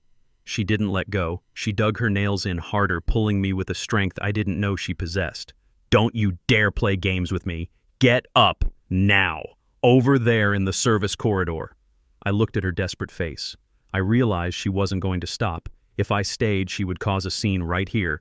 And while I wanted a scene, I wanted it on my terms, not hers. I stood up, smoothing my jacket. "Fine," I said. "Lead the way." She marched me toward a narrow hallway near the kitchen entrance, away from the prying eyes of the guests. It was a service area lined with stacks of extra chairs and dirty linen carts. The glamour of the ballroom faded instantly, replaced by the harsh fluorescent lights and the smell of stale coffee. Vanessa spun around to face me. Her chest was heaving. "What did you do?" she demanded. I leaned against a stack of chairs, crossing my arms. "I assume you are referring to the bill." "Don't play coy with me, Luther," she snapped. Antonio told the head waiter to hold the service. Then suddenly, everything is fine. The champagne is flowing, the lobster is served. And I saw you hand him a card. I saw it, Luther. Since when do you have a credit card that actually works for a bill this size? I looked at her. For 20 years she had looked at me and seen only what she wanted to see. A failure, a laborer, a stepping stone she had discarded. "I have had a good year, Vanessa," I said vaguely. "Maybe the brick business isn't as dead as you think." She laughed, a harsh, bitter sound. "A good year. You live in a dump, Luther. You drive a truck that belongs in a junkyard. Don't lie to me. You probably took out a predatory loan or maxed out some emergency card just to show off, just to make Preston look bad." I shook my head, amazed by her blindness. "You think I paid $30,000 just to make Preston look bad?" "Vanessa, Preston does a fine job of making himself look bad all on his own." Her face tightened. "What is that supposed to mean?" "It means I know," I said, dropping my voice to a whisper. I stepped closer to her, invading her personal space. "I know about the debt. I know about the gambling. I know he stole the wedding money I sent Maya and wired it to the Cayman Islands. I expected her to gasp. I expected her to deny it. I expected her to defend him. But she didn't." Vanessa's expression didn't change. She didn't look shocked. She looked annoyed. She looked tired. "I know," she said. The words hung in the narrow hallway between us, sucking the air out of the room. I stared at her, stunned. "You know," I repeated. "You know he is a fraud. You know he stole from your daughter." Vanessa let out a long, exasperated sigh. She reached into her purse and pulled out a slim cigarette, holding it unlit in her trembling fingers. "Of course I know, Luther. I am not stupid. I know he has cash flow problems. I know he likes the tables a little too much." "So what?" "So what?" I felt my temper rising hot and fast. "Vanessa, he is a criminal. He is bankrupt. He is dragging Maya into a pit of debt and lies. He is a businessman," Vanessa shot back, her eyes flashing. "Businessmen have ups and downs. Yes, he is down right now. That is why we need this wedding. That is why we need the connections in that room. Do you have any idea who is sitting at table 4? That is the vice president of First National Bank. If Preston plays this right, if he looks the part of the successful patriarch, he closes a deal tonight that clears everything." I looked at her in horror. She was complicit. She wasn't a victim being duped. She was a partner in the con. She was willing to gamble Maya future on the hope that Preston could scam one more investor. "You are selling your daughter?" I said, my voice thick with disgust. "You are selling her to save your own image. You need to be the wife of a rich man so badly that you don't care if the money is real or stolen." Vanessa stepped forward, poking a manicured finger into my chest. "Grow up, Luther. This is the real world. Image is currency. Yes, Preston is in a hole. But he has class. He has status. He can get us into clubs you couldn't even scrub the floors of.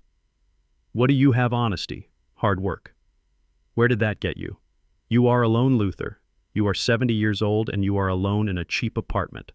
I chose a life of excitement, and I am not going to let you ruin it just because you are jealous." Jealous. I laughed, a dry, humorless sound. "I am not jealous, Vanessa. I am horrified." "Listen to me," she hissed, stepping so close I could see the cracks in her makeup. "You are going to go back out there. You are going to sit down. You are going to shut up. And when the speeches start, you are going to clap like a good little ex-husband. And if I don't, I asked." She smiled. It was a cruel, serpentine smile. "If you say one word to expose Preston, if you ruin this deal for him, I swear to God, Luther, I will make sure you never see your grandchild." The world stopped. My grandchild. "Maya is pregnant," she whispered triumphantly, seeing the look on my face. "She just found out.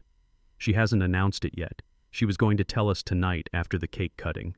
I felt the blood drain from my face. A baby. My Maya was having a baby. A little life that was innocent in all of this. "If you blow this up," Vanessa continued, pressing her advantage, "you destroy Maya life. She will hate you. She will never let you near that baby.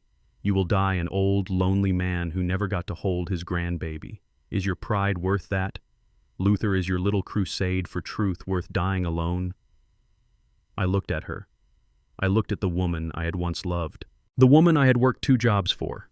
And suddenly the memory washed over me. It was 20 years ago. I was 50. I had just started my company and cash was tight. I wanted to know if Vanessa was with me, or for the potential success. So I staged an accident. I had a friend call her and say I had fallen off a scaffold. I lay in a hospital bed, a fake cast on my leg, and told her I might never walk again. I told her the medical bills would bankrupt us. I told her we would have to move into a trailer. I remember the sound of her heels clicking on the hospital linoleum. She didn't cry. She didn't hold my hand. She looked at my leg, then at her watch. "I can't do this, Luther," she had said. "I didn't sign up to be a nurse for a cripple. I have a life to live."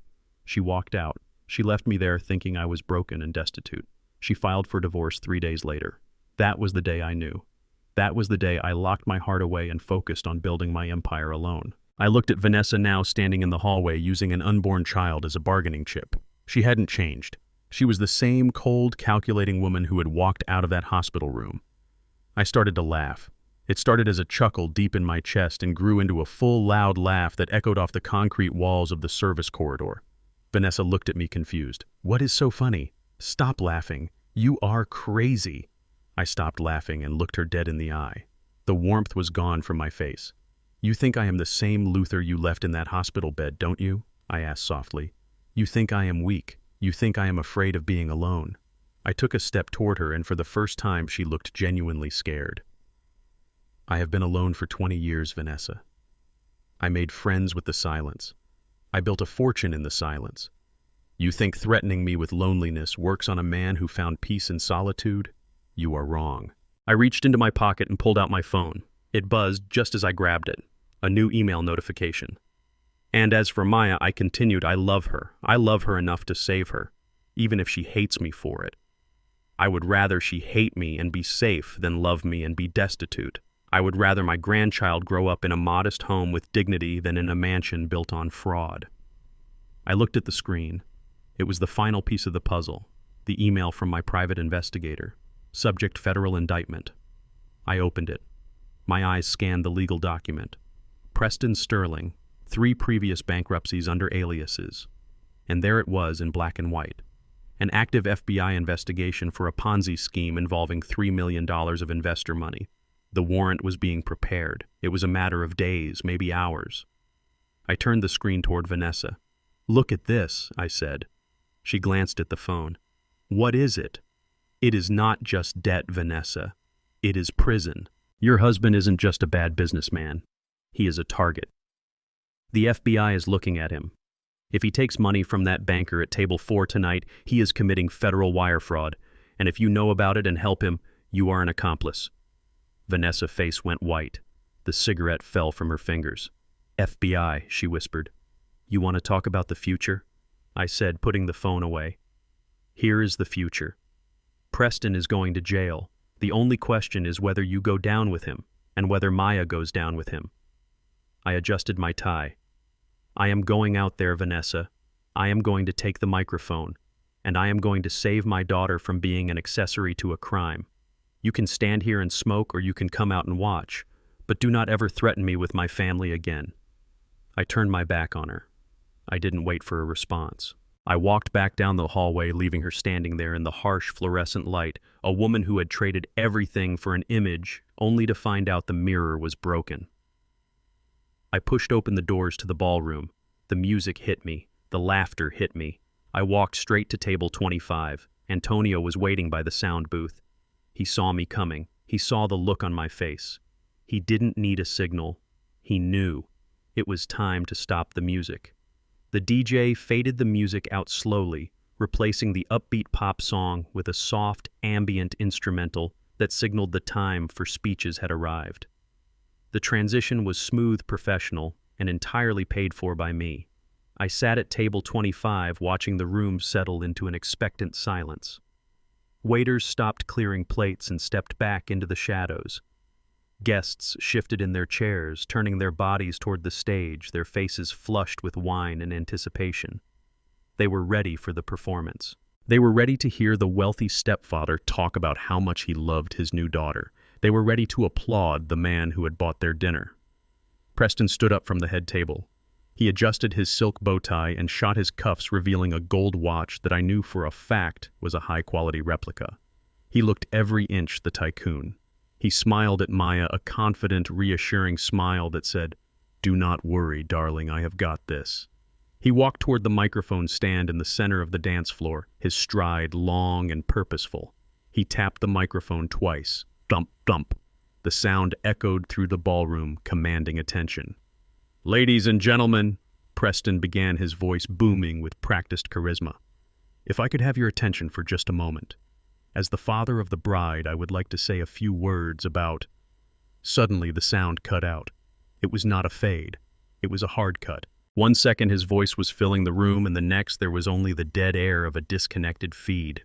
Preston frowned, tapping the microphone again. Nothing. He looked over at the DJ booth, his expression shifting from charm to irritation. He gestured with his hand, a sharp, angry motion that meant, "Fix it now." But the DJ did not look at him. The DJ was looking at Antonio, the general manager, who was walking onto the dance floor with a wireless microphone in his hand. Antonio moved with a grave solemnity. He did not look at Preston. He walked past him as if he were a piece of furniture. Preston reached out to grab Antonio's arm, confusion turning to anger. "Excuse me," Preston snapped, his voice loud enough to be heard in the front rows even without amplification. "What do you think you are doing? We are in the middle of a toast." Antonio stopped. He turned to Preston, and though his voice was polite, his eyes were cold. "There has been a change in the program, Mr. Sterling," Antonio said smoothly, raising his own microphone, which was working perfectly. "We have a special request for the first speech of the night." Preston laughed, a nervous, incredulous sound. "A request I am paying for this event. I did not approve any request. Give me that microphone." He reached for it, but Antonio took a step back. Actually, Antonio said, his voice projecting to the entire room. "The bill has been settled by a different party, and that party has the floor." A ripple of whispers went through the room. Guests looked at each other, confused. Maya stood up at the head table, her face pale. She looked from Preston to Antonio, then her eyes darted frantically around the room until they landed on the darkness of table 25. Antonio turned to the crowd, ignoring Preston's sputtering rage. "Ladies and gentlemen, please welcome the man who made this evening possible, the father of the bride, Mr. Luther Banks." The spotlight, which had been focused on Preston, swung violently across the room. It swept over the tables of the wealthy investors. It swept over the cake. It swept over the dance floor. And it came to rest in the far back corner, illuminating the area by the kitchen door and the restrooms. It landed on me. For a moment there was absolute silence, the kind of silence that is heavy and awkward. The guests twisted in their seats, craning their necks to see who was sitting in the servant section. They saw an old black man in a gray wool suit sitting alone at a metal table. They saw the scuffed hands. They saw the tired face. Maya gasped.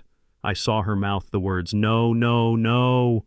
She started making cutting motions across her throat, signaling Antonio to stop. She looked at Preston, her eyes begging him to do something. Preston stared at me across the room. The initial shock on his face melted away, replaced by a sneer of pure contempt. He leaned into the dead microphone on the stand, then realized it was off and just shouted instead, "Is this a joke? He is senile. Let the old man sleep." Then he looked at Maya and I saw him shrug. He whispered something to her. I could read his lips. Let him speak. He will look like a clown. It will be funny. Preston stepped back, crossing his arms, a smirk playing on his lips. He thought I was going to ramble. He thought I was going to slur my words or cry about being left out. He thought he was about to witness a comedy sketch that would only highlight his own superiority. I stood up. My chair did not scrape this time. I lifted it slightly as I rose. I buttoned my jacket. I did not look at the guests. I did not look at the waiters. I kept my eyes locked on the stage. I began to walk. It was a long walk from table 25. The spotlight followed me, creating a tunnel of light in the darkness. I could hear the murmurs as I passed the tables. "Is that really her father?" someone whispered. "He looks like a janitor," another voice said. "Why was he sitting by the bathroom?" I ignored them all.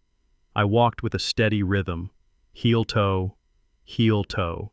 The same rhythm I used when I walked steel beams 50 stories in the air. I did not rush. I did not bow my head. I carried the weight of my 70 years like a badge of honor, not a burden.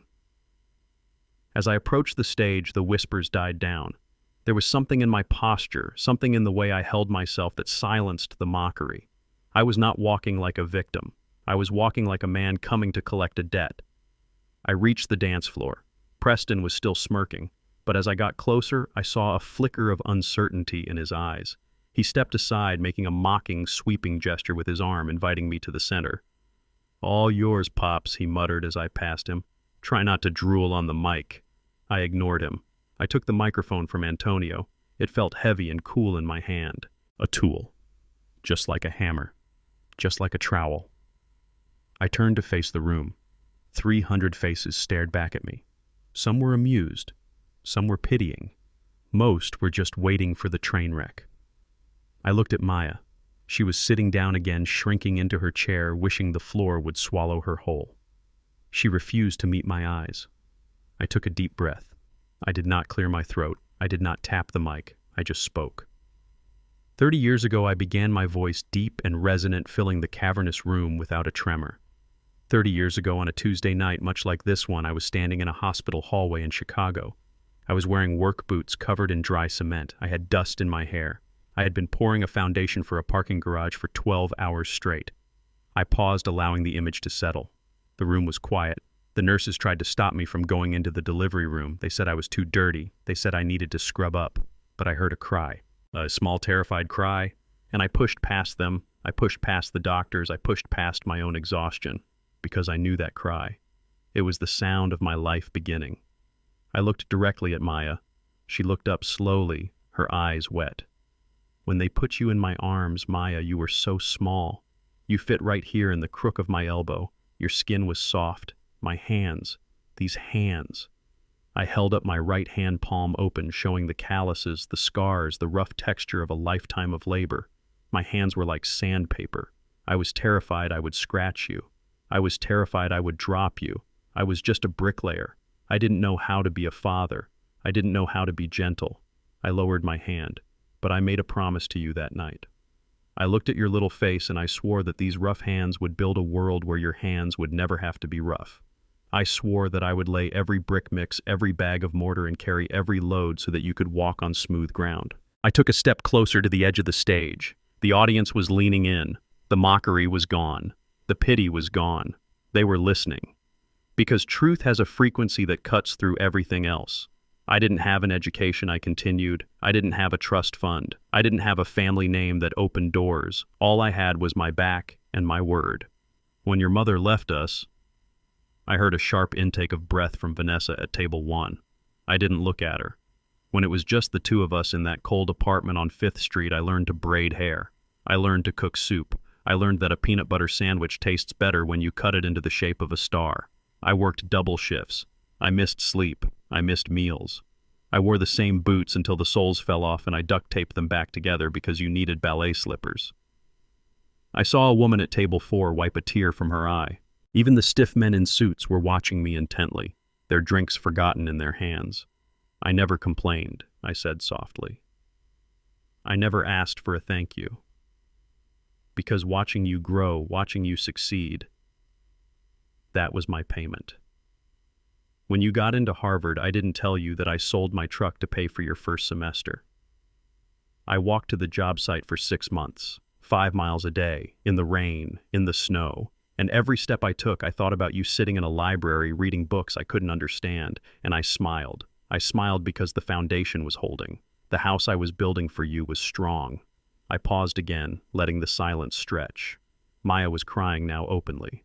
Not the fake tears of a bride overcome with joy, but the ugly, messy tears of a child who remembers.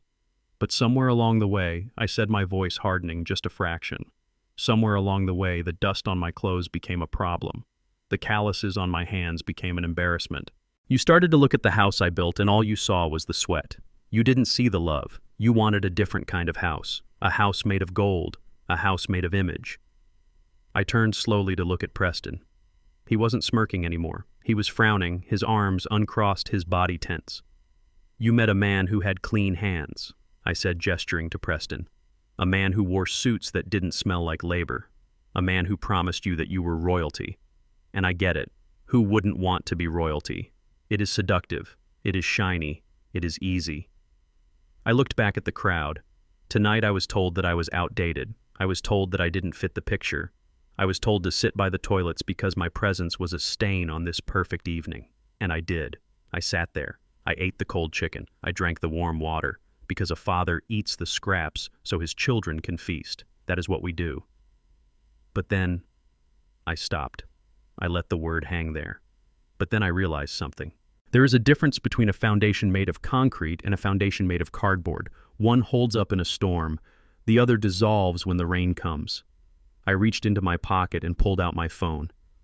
I have spent my life ensuring your safety, Maya. I have protected you from hunger. I have protected you from cold. And tonight, as your father, I have one last duty. I have to protect you from a lie. I looked at Antonio in the DJ booth. He nodded. Preston took a step forward. What are you doing, Luther? Put that away. Sit down. You are drunk.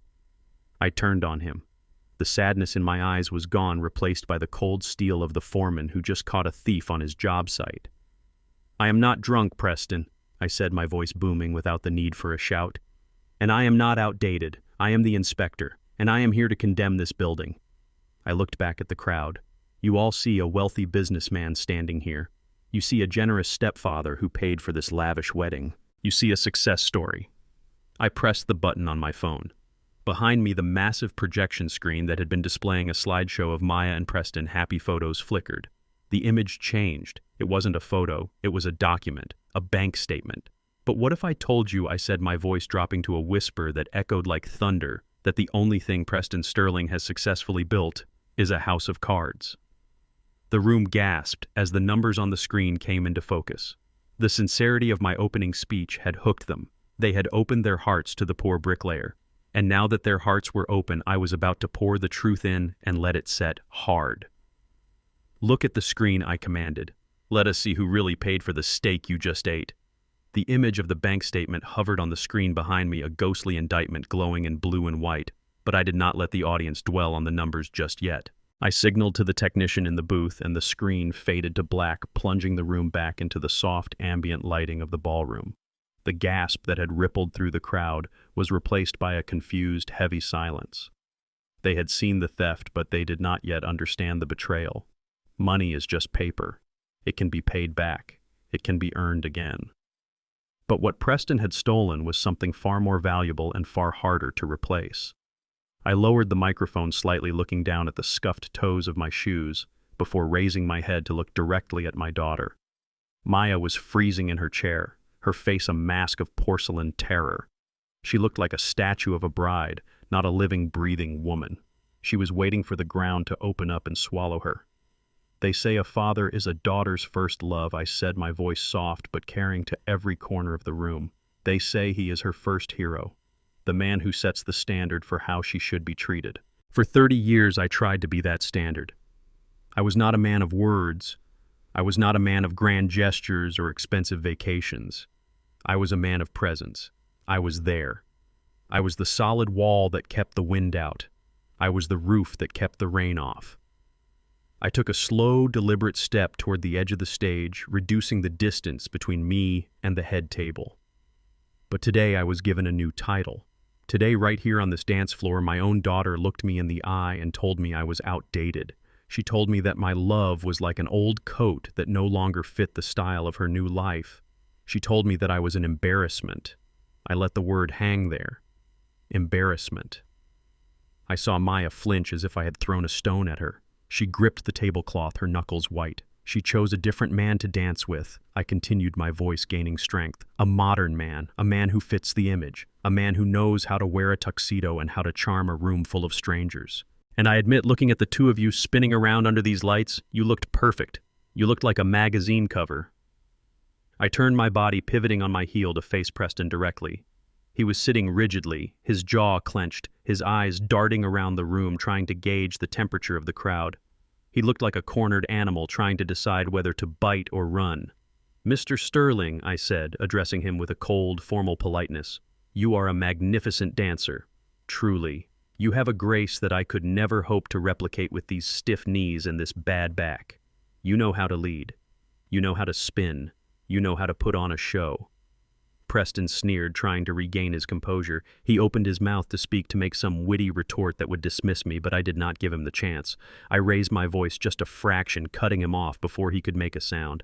"But dancing is easy, Preston. Dancing is just following steps. Being a father. That is about knowing the person you are holding." I walked down the steps of the stage, moving onto the floor. The guests at the nearby tables pulled their chairs back instinctively, clearing a path for me. I walked until I was standing 10 feet from the head table, looming over them like a judgment. "Tell me, Preston," I asked, my voice dropping to a dangerous whisper. "You call Maya your daughter. You say you love her more than life itself. So tell me, does she still sleep with the hallway light on when it rains?" Preston blinked. Confusion washed over his face. "What?" "It is a simple question," I said. "Does she sleep with the light on when it rains?" I do not know," Preston stammered, looking at Maya for help. "Who cares about lights? I care," I thundered, the sudden volume making the guests jump. "I care because when she was 7 years old, we lived in a basement apartment and a thunderstorm flooded the street. The power went out and she screamed for 3 hours straight because she thought the darkness was going to eat her. I held her until morning. I promised her she would never be in the dark again. Since that day, I have never let her sleep in a room without a nightlight during a storm. Not once in 20 years. Maya let out a sob, a sharp, jagged sound that pierced the silence. She remembered. "You do not know that, Preston," I said, shaking my head. "Because you are not her father. You are just a tourist in her life." I took another step closer. "How about breakfast, Preston? What happens if Maya eats a peanut?" Preston rolled his eyes, regaining some of his arrogance. "This is ridiculous. She is a grown woman. She eats what she wants." I reached into the inside pocket of my jacket. The guests held their breath, wondering if I was pulling out a weapon. In a way, I was. I pulled out a yellow EpiPen. I held it up for the room to see. "If Maya eats a single peanut, her throat will close up in 3 minutes," I said, my voice trembling with suppressed rage. "Her heart will stop in 5. I have carried this pen in my pocket every single day for 23 years. Every time we go out to eat, I check the menu. Every time she goes to a party, I worry. Do you have one of these in your tuxedo pocket?" Preston remained silent. He stared at the yellow tube in my hand, his face draining of color. "No, you do not." I answered for him. Because you do not know her. You do not know that she is allergic to peanuts. You do not know that she hates the color pink even though you forced her bridesmaids to wear it. You do not know that she wants to be a writer, not a socialite. You do not know a single thing about the woman sitting next to you. I lowered the pen, placing it gently on the table in front of Maya. She stared at it as if it were a holy relic. She knew. She knew that pen was the symbol of a love that was vigilant, a love that was terrified of losing her. You see, Preston, I continued, my voice turning hard and cold as steel. You did not come into this family to be a father. You did not come here to protect her. You came here because you saw a vulnerability you could exploit. I looked up at the crowd, addressing the room at large. This man looked at my daughter, and he did not see a person. He saw a bridge to legitimacy, a bridge to my money. Preston stood up so fast his chair toppled over backward, crashing onto the floor with a deafening bang. That is enough, he shouted, his face turning a violent shade of purple. I have listened to your senile ramblings long enough. You are jealous, old man. You are jealous because she loves me. You are trying to humiliate us because you cannot stand that you have been replaced. He pointed a shaking finger at me. Security, get this man out of here. Now he is disturbing the peace. He is ruining my daughter's wedding. Preston lunged toward me, moving around the table, his hands reaching out as if to grab the microphone or perhaps to strangle me. He was desperate. He could feel the room turning against him. He could feel the eyes of the investors boring into his back. He needed to silence me. But he never reached me. A massive figure stepped out from the shadows near the cake table. It was Marcus, the security guard whose father drove the Chevy I had fixed. Marcus moved with the speed of a linebacker. He stepped directly into Preston's path, his chest acting as a solid wall. "Sit down, sir," Marcus said, his voice calm but authoritative. Preston slammed into Marcus, bouncing off the large guard chest. He stumbled back, looking shocked. "Do you know who I am?" Preston screamed. "I am the host of this event. I pay your salary. I said throw him out." "Actually," Marcus said, crossing his thick arms over his chest, "Mr. Banks is the one who signed the checks tonight, and Mr. Banks has the floor, so I suggest you sit down before I have to assist you." The room erupted in whispers. The revelation that I had paid for the security too was another blow to Preston's facade. He looked around, realizing he had no allies. The waiters were glaring at him, the security was blocking him, and the guests were looking at him like he was a specimen under a microscope. Preston straightened his jacket, trying to salvage some shred of dignity. He looked at me with pure hatred. "Fine," he spat. "Talk. Say your piece. It does not change anything. Maya knows who I am. She knows I love her. She knows I am a man of the future, not a relic of the past." I smiled. It was a sad smile. "She knows who you pretend to be, Preston," I said. "But she does not know why you are really here." I turned back to Maya. She was looking at me, her eyes wide and pleading. She wanted me to stop. She wanted to go back to the fantasy where she was a princess and Preston was a king. "But you cannot live in a castle built on quicksand." "Maya," I said gently, "he did not ask to marry your mother because he fell in love with her charm. And he did not offer to walk you down the aisle because he wanted a daughter." I pointed a finger at Preston, who was now leaning against the table, breathing heavily. He looked at me and he saw an old man. He saw a bricklayer with a bad back and a simple life, and he made a calculation. He thought I was weak, he thought I was dying, and most importantly, he thought I was sitting on a gold mine that I was too stupid to understand. I took a deep breath, preparing to deliver the blow that would sever the emotional tie forever. "He is not waiting for grandchildren, Maya. He is waiting for my obituary.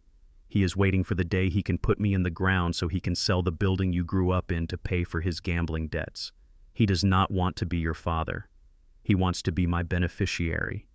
The words hit the room like a physical shockwave. A collective gasp went up from the tables. Maya covered her mouth with her hands, a sob escaping her throat. She looked at Preston, waiting for him to deny it, waiting for him to scream that it was a lie. But Preston said nothing. He just stared at me, his eyes cold and dead. In that silence, the truth screamed louder than any shout. He had been exposed not just as a thief, but as a monster who had preyed on a family desire for love. I tapped the microphone. "I told you he didn't know you," I said to Maya, my voice breaking slightly with the weight of the moment. "But I do. I know you deserve better than to be an investment strategy. I know you deserve a father who would die for you, not one who is waiting for me to die." I signaled to the technician in the booth. "Now," I said, my voice hardening again, returning to the steel of the foreman. "Let us look at the price tag of his love." The screen behind me flickered back to life. The emotional dismantling was complete. Now it was time for the forensic evidence. The blue light from the projector screen cast a ghostly pallor over Preston's face. He was staring at the bank statement displayed behind me, his mouth slightly open, his eyes wide with the panic of a magician whose trapdoor has just jammed in front of a live audience. The room was deadly silent, the kind of silence where you can hear the ice melting in the glasses. 300 people were looking at the numbers on the screen, trying to make sense of the columns and rows, but I was not going to let them do the math themselves. I was going to teach the class. I reached into the inside pocket of my jacket and pulled out a folded sheaf of papers. I snapped them open with a sharp crack that echoed like a whip. "You all heard Mr. Sterling speak earlier," I said, walking slowly along the edge of the stage. "You heard him boast. You heard him claim that he spared no expense for his beloved stepdaughter. He told you he spent $100,000 on this wedding, and you clapped, you cheered, you thought he was a saint." I held the papers up high, turning them so the front tables could see the letterhead. "Well, he told you half the truth. $100,000 was indeed spent. But the question you should be asking is whose $100,000 was it?" I looked at Maya. She was trembling now, her hands gripping the table so hard her knuckles were white. She recognized the logo on the papers. It was the logo of the community bank where I had opened her savings account when she was 12 years old. "Last Tuesday," I continued, my voice steady and cold, "I transferred $100,000 into a joint account I share with my daughter. It was my life savings, Maya. It was the money I put aside from 40 years of waking up at 4 in the morning. It was the money I saved by fixing my own truck, by living in a one-bedroom apartment, by wearing this suit that you hate so much. It was my retirement. It was my safety net. And I gave it to you because I thought you might need it for a house, for a future." I took a step closer to the head table looming over Preston. "But you never saw that money, did you, Maya, because you never checked that account. You trusted him to manage the finances, and that was your mistake." I pointed to the screen behind me. "Look at the transaction log. October 12th, 9 a.m. The money comes in from Luther Banks. 10:30 a.m. The money goes out. Wire transfer." I turned to Preston, my eyes boring into his. "Tell them where it went, Preston. Tell these fine people where you sent my retirement fund. Did it go to the florist? Did it go to the venue? Did it go to the charity you claim to support?" Preston said nothing. He was sweating profusely now, the drops running down his temple, ruining his spray tan. "I will tell them," I roared. "It went to Golden Sands Holdings in the Cayman Islands." A ripple of confusion went through the room. "For those of you who do not know," I said, addressing the crowd, "Golden Sands is not a wedding planner. It is a shell company for an offshore gambling syndicate. It is a black hole where desperate men throw money they do not have to cover bets they should not have made." The gasps started then, low and shocked. "He took my sweat," I said, my voice dropping to a growl. "He took 40 years of my broken back and my aching knees, and he threw it onto a blackjack table to pay off a debt. He stole your inheritance, Maya. He stole your future to pay for his past sins, and then he stood on this stage and took a bow for it." Preston slammed his hand on the table, making the silverware jump. "That is a lie," he screamed, his voice cracking. "That is a fabricated document. He is trying to frame me. I am a wealthy man. I have assets. Assets." I laughed, a dry, harsh sound. "You have nothing, Preston. You are a ghost." I walked back to the center of the stage. "You want to talk about assets? Let us talk about tonight. Let us talk about the here and now." I looked out at the guests. "I hope you are all enjoying the meal. The filet mignon was cooked perfectly, was it not? The lobster was fresh. The champagne is vintage. It is a meal fit for royalty, just like Maya wanted." I saw heads nodding slowly. People too stunned to stop eating, but too horrified to swallow.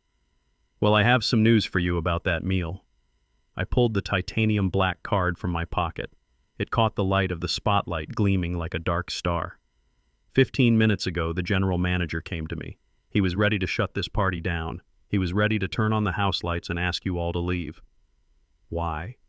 Because when he tried to run the final charge for this dinner on Mr. Sterling Platinum card, it was declined. I looked at Preston, who had gone deathly pale. Not once, not twice. 3 times. Insufficient funds. Account frozen. Suspicious activity. The room erupted. The polite whispers turned into loud exclamations. People dropped their forks. The clatter of silverware against china sounded like hail on a tin roof. To be accused of theft is one thing, but to be exposed as broke at your own gala is a social death sentence. I swiped this card, I said, holding it up. I paid the $30,000 bill for the food you are digesting right now. Me, the janitor, the outdated old man, the embarrassment. I walked over to the edge of the stage and looked down at the table where the vice president of First National Bank was sitting. He was a stern man with gray hair. He was staring at Preston with a look of absolute disgust. "Mr. Vice President," I said respectfully, "I believe Mr. Sterling was hoping to close a deal with you tonight. He was hoping to use your investment capital to cover the holes in his sinking ship. I suggest you check your pockets before you leave. A man who steals from his father-in-law will not hesitate to steal from his investors." The vice president stood up slowly. He took his napkin and threw it onto his half-eaten steak. He looked at Preston, shook his head, and turned his back. It was a simple gesture, but it was final. The deal was dead. I turned back to Preston and Maya. "The illusion is over," I said. "The lights are on. There is no rich stepfather. There is no generous benefactor. There is just a con artist and the victims he fooled." Maya was crying hysterically now, her face buried in her hands. Her shoulders shook with the violence of her sobs. She wasn't crying for me. She wasn't crying for the money. She was crying because her identity was dissolving. She had built her entire self-worth on being the stepdaughter of a wealthy man. Without that, she was just Maya Banks, the daughter of a construction worker, and she didn't know how to be that person anymore. Preston stood up again. He looked dangerous now. The charm was gone. The facade was gone. He looked like a rat cornered in an alley. "You think you have won," he hissed at me. "You think waving some papers around changes anything? Maya hates you. She will always hate you. You ruined her big day." I looked at him with pity. Genuine pity. "I didn't ruin her day, Preston," I said. "I saved her life." I turned to the crowd one last time. "You can finish your meal," I said. "It is paid for. But remember who paid for it. It wasn't the man in the tuxedo. It was the man in the work boots. It was the man who knows that you cannot build a skyscraper on a swamp." I signaled the DJ. "Cut the feed," I said. The projector screen went dark. The microphone in my hand went dead. But the silence in the room was louder than any amplifier. I stepped down from the stage. The guests parted for me like the Red Sea, but this time they didn't look away. They looked at me with awe. They looked at me with fear. And as I walked back toward table 25, I heard the sound I had been waiting for. It started with a low boo from the back of the room. Then another. Then a shout. "Fraud," someone yelled. "Thief," another voice cried out. I sat down at my metal table in the corner. I picked up my glass of water. I watched as the room turned on Preston Sterling. The social elite, the people he so desperately wanted to impress, were now looking at him like he was something they had stepped in on the sidewalk. Maya looked up, her mascara running down her face in black streaks. She looked at Preston. Then she looked at the guests. And finally, across the vast expanse of the ballroom, she looked at me. There was no love in her eyes yet. Only shock. Only the terrifying realization that she was free-falling, and the only parachute she had was the one she had tried to cut loose. I raised my glass to her in a silent toast.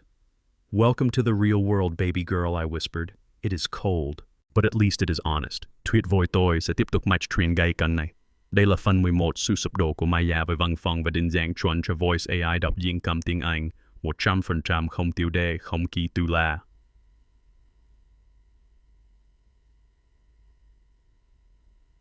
"You are lying." The scream tore through the ballroom, shattering the silence like a glass thrown against a wall. It was not a scream of fear. It was a scream of denial. Maya stood up her chair, screeching backward, and pointed a shaking finger at me. Her face was twisted into a mask of pure, desperate rage. The makeup she had spent hours perfecting was running in dark rivets down her cheeks, but she did not care. She cared about one thing: protecting the fantasy. "Dad, you are a liar," she screamed, her voice cracking.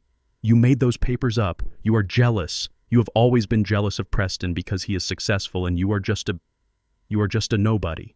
She turned to the crowd, her eyes wide and frantic, pleading with them to believe her. "Do not listen to him," she begged. "My father is sick. He is confused.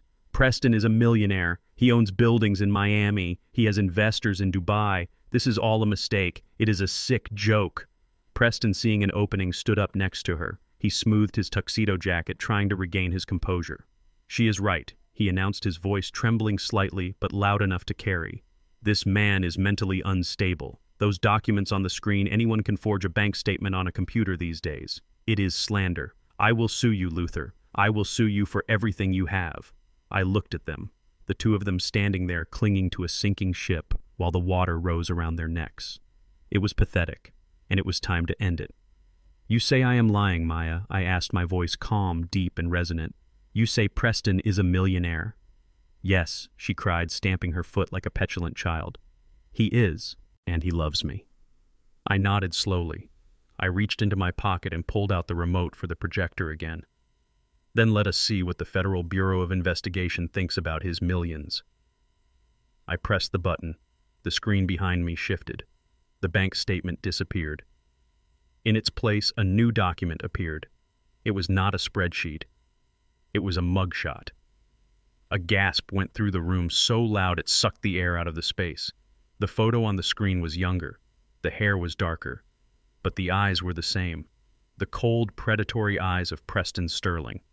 Below the photo were the words that sealed his fate. Wanted. Wire fraud. Identity theft. Ponzi scheme. I turned to the technician. Scroll down, I commanded. The document scrolled. Alias Patrick Stone.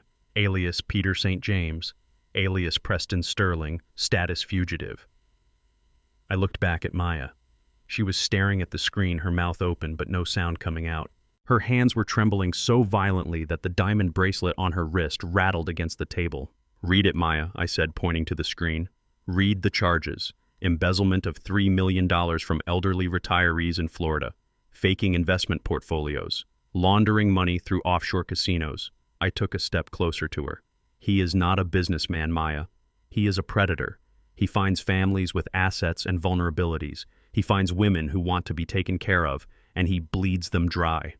Preston lunged for the table, trying to grab a steak knife, but Marcus, the security guard, was faster. He stepped in and twisted Preston's arm behind his back, forcing him down into the chair.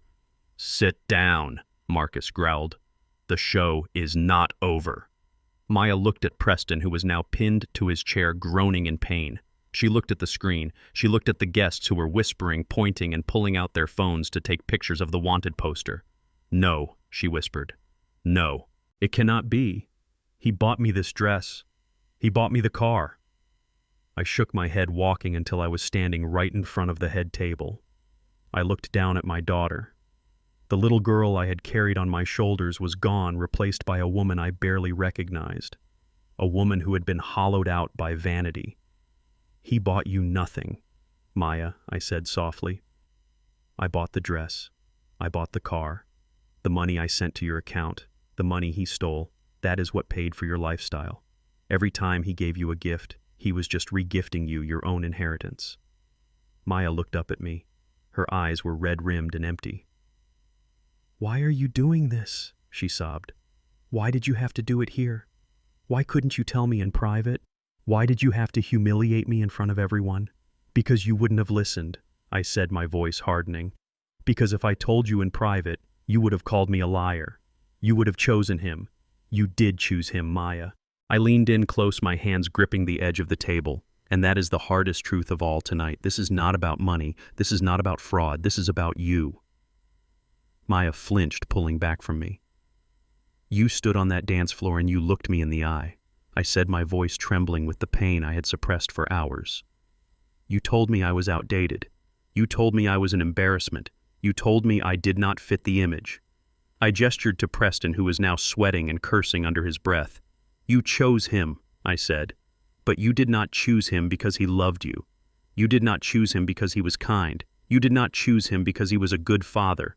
You chose him because he looked expensive. I stood up straight, addressing the entire room but keeping my eyes locked on hers. You sold me, Maya. You sold 30 years of sacrifice. You sold the man who braided your hair. You sold the man who worked in the freezing cold so you could have a warm bed. And what did you sell me for? You sold me for a tuxedo. You sold me for a fake tan and a leased luxury car. You wanted a prop, not a father. Tears streamed down Maya's face, cutting through the layers of foundation. She shook her head, trying to deny it, but the words were hitting her like physical blows, cracking the shell she had built around her heart. "I am sorry," she whispered, her voice barely audible. I just wanted to be special." "You were special," I roared, making her jump. "You were my daughter." "That should have been enough. But you wanted to be royalty. You wanted to be better than where you came from. You were ashamed of the cement dust on my clothes. You were ashamed of the calluses on my hands." I held up my hands again. "These hands built this city, Maya. There is no shame in these hands. The only shame in this room is sitting right there in that chair wearing a stolen suit and lying to the woman he married." Maya looked at Preston. For the first time, the adoration was gone. She looked at him with horror. She looked at the man she had just married and realized she was looking at a stranger. A criminal. A monster. "You," she stammered, looking at Preston. "You told me you were an investor. You told me my dad was useless." Preston laughed, a cruel, desperate sound. "He is useless," he spat, struggling against Marcus' grip. "He is just a bricklayer with a lucky bank account. And you stupid girl, you made it so easy. You were so desperate to be a princess you never even checked the books. You handed me the keys to the vault because I told you you were pretty." Maya screamed a raw, animalistic sound of pain and lunged at Preston, hitting his chest with her fists. "You liar! You ruined everything!" Marcus pulled her back gently but firmly. I watched her fall back into her chair, sobbing uncontrollably. Her perfect wedding was now a crime scene. Her perfect husband was a con man. And her perfect image was shattered into a million pieces. I felt a heavy weight in my chest. I had done it. I had saved her financial future, but I had broken her heart. I had to break it to save it, but the sound of her crying was still the hardest thing I had ever had to hear. I was about to turn away to walk back to my table when I saw a movement out of the corner of my eye. It was Connor. My son-in-law had been sitting silently through the entire exchange. He had watched the bank statements. He had watched the wanted poster. He had watched his wife scream at her father and defend a criminal. He had watched her admit that she wanted image over substance. Connor stood up. He moved slowly, like a man waking up from a long coma. He looked at the chaos around him. He looked at Preston being held down by security. He looked at me, standing there with the weight of the truth on my shoulders, and then he looked at Maya. Maya looked up at him through her tears, reaching out a hand. "Connor," she sobbed. "Connor, please, help me. Make them stop. Tell them it is going to be okay." Connor did not take her hand. He looked at her with a calm, sad expression that was far more devastating than anger. "It is not going to be okay, Maya," he said softly. What Maya asked, wiping her eyes. "What do you mean, we can fix this? We can get an annulment from Preston. We can sue him. We still have the wedding gifts. We can start over." Connor shook his head. "You do not get it, do you?" he said. "Get what?" Maya asked, her voice rising in panic. "You didn't just lie to your dad," Maya, Connor said. "You lied to me." I never lied to you," Maya stammered. "You told me we were building a life together," Connor said. "But you were just building a set, a stage. You treated me like a prop, just like you treated your dad. You told me not to talk to him because he was low class. You made me sit there and ignore him while he sat by the toilet." Connor looked at me, and for the first time in years I saw a spark of steel in his eyes. "I let you do it," Connor continued, "because I thought you were just stressed. I thought you just wanted everything to be perfect. But tonight, watching you defend him, watching you scream at the only man who has ever actually loved you, I realized something, what Maya whispered. I realized I am just the next prop," Connor said. "Once I am outdated, once I don't fit the image, you will replace me too." Connor reached for his left hand. He gripped the gold band on his ring finger. "Connor, no!" Maya screamed, standing up. "No, do not do this. Everyone is watching. Let them watch," Connor said. "At least this part is real." He pulled the ring off. It slid off easily as if it had never really belonged there. He held it up for a second, the gold catching the light of the projector screen that still displayed Preston Wanted poster. Then he opened his hand. The ring hit the table with a small hollow ping. It spun for a second, a tiny golden wheel, before coming to a stop right next to the EpiPen I had placed there earlier. "I am done," Maya, Connor said. "I am out." He turned to me. He didn't bow. He didn't shake my hand. He just nodded. A nod of respect. A nod from one man to another, acknowledging that the lesson had been learned. Then he turned and walked away. He walked past the head table, past the cake, past the stunned guests, and out the double doors of the ballroom without looking back once. Maya stood there alone. Her stepfather was in handcuffs. Her husband was gone. Her father was standing before her, having stripped away every lie she had ever told. She looked at the empty chair where Connor had been. Then she let out a wail that echoed through the silent room, a sound of total and absolute desolation. I signaled the technician one last time. "Lights," I said. The house lights flooded the room, blindingly bright, exposing every tear, every stain, and every broken dream. There were no more shadows to hide in. The play was over, and the reality was just beginning. I stood on the edge of the dance floor, holding the microphone like a judge gavel that had just delivered a verdict. The silence in the ballroom was heavy, a suffocating blanket woven from shock and scandal. Connor had turned to leave. He had dropped his ring. He had taken those first few steps toward freedom. But then he stopped. I watched him. I saw his shoulders heave. I saw his hands clench into fists at his sides. He was a good man, a gentle man, but even the calmest ocean has a breaking point. He was not just leaving a marriage, he was leaving a crime scene, and he realized he could not leave without giving a statement. Connor turned around. He did not look at Maya, who was still weeping into her hands. He did not look at Preston, who was sitting slumped in his chair, defeated and dangerous. He looked at me. He walked back toward me. His steps were heavy but determined. The guests watched him breathlessly. This was the groom, the man who was supposed to be dancing the night away, the man who was supposed to be drinking champagne and dreaming of a honeymoon in Bora Bora. Instead, he looked like a man walking to his own execution or perhaps his own resurrection. He reached me and held out his hand, not for a handshake, but for the microphone. I looked into his eyes. I saw pain there, deep and raw, but I also saw respect. He finally understood who was holding the line. I handed him the microphone. It was his turn. Connor gripped the device, his knuckles white. He turned to face the head table. The feedback whined slightly, a high-pitched screech that made everyone flinch, but Connor did not seem to hear it. "Maya," he said. His voice was not loud. It was broken. It cracked on her name, a sound so full of hurt that I saw several women in the audience bring their napkins to their mouths. Maya looked up. Her eyes were swollen, her mascara smeared into a raccoon-like mask. She looked at him with a glimmer of hope. She thought he was coming back to save her. She thought he was going to offer forgiveness. "Connor," she whispered, reaching out a trembling hand. "Connor, please, we can fix this." Connor did not move toward her. He stood his ground next to me. "Fix this," he repeated, his voice hollow. "How do you fix a foundation that does not exist?" "Maya." He took a deep breath, steadying himself. "For 2 years you told me stories about your father. You told me he was a burden. You told me he was embarrassing. You told me he was a bitter old man who did not understand the world." He pointed at me without looking away from her. "I believed you. I trusted you. You are my wife, or you were supposed to be.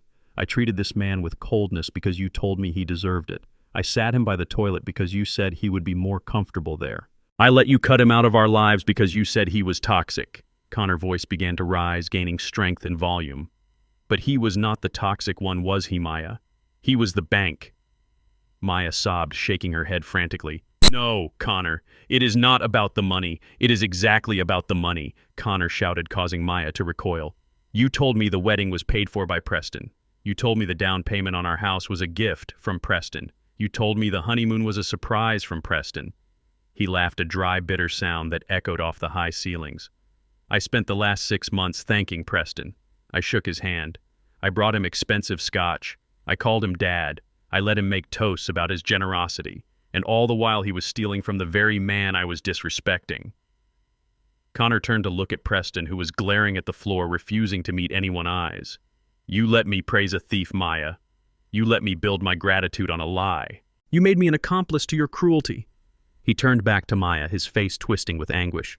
"I could forgive a mistake, Maya. I could forgive bad credit.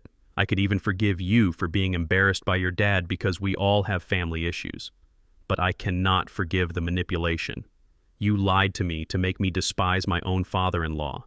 You used my trust to isolate him. You turned me into a weapon against him." "Connor." "No," Maya wailed, standing up and reaching for him across the table. "I did it for us. I wanted us to look good. I wanted you to be proud of our family." "Proud?" Connor asked incredulously. You think I am proud right now? You think I want to be part of a family that treats people like disposable objects based on their bank account balance? He looked down at his tuxedo, looking at the expensive fabric as if it were contaminated. I am a software engineer, Maya. I write code.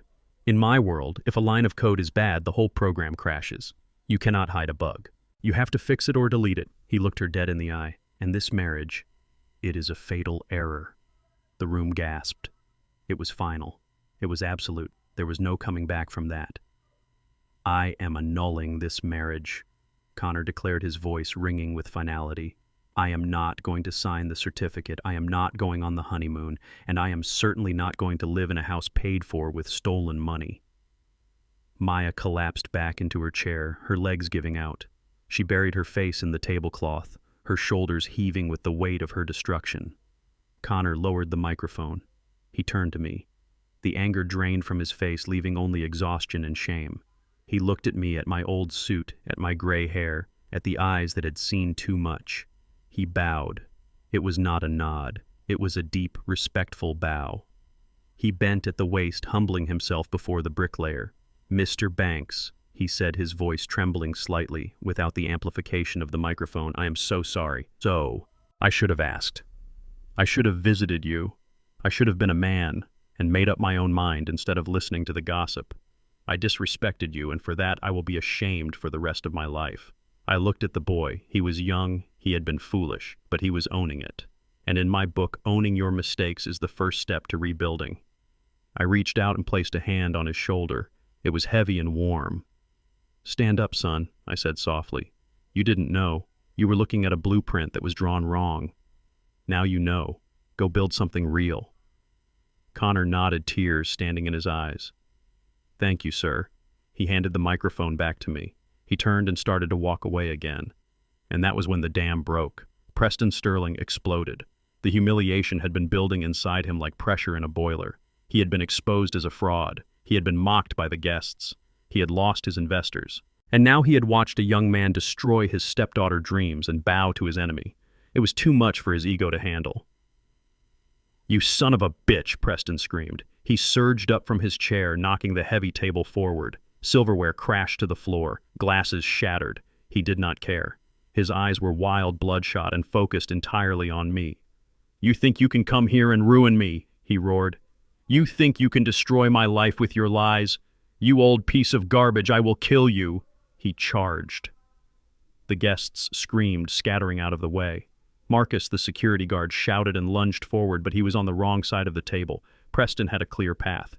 He was younger than me, he was heavier than me, and he was fueled by the adrenaline of a man who has lost everything. He came at me like a bull, his hands reaching for my throat, his face twisted into a mask of pure violence. Maya screamed, "Dad!"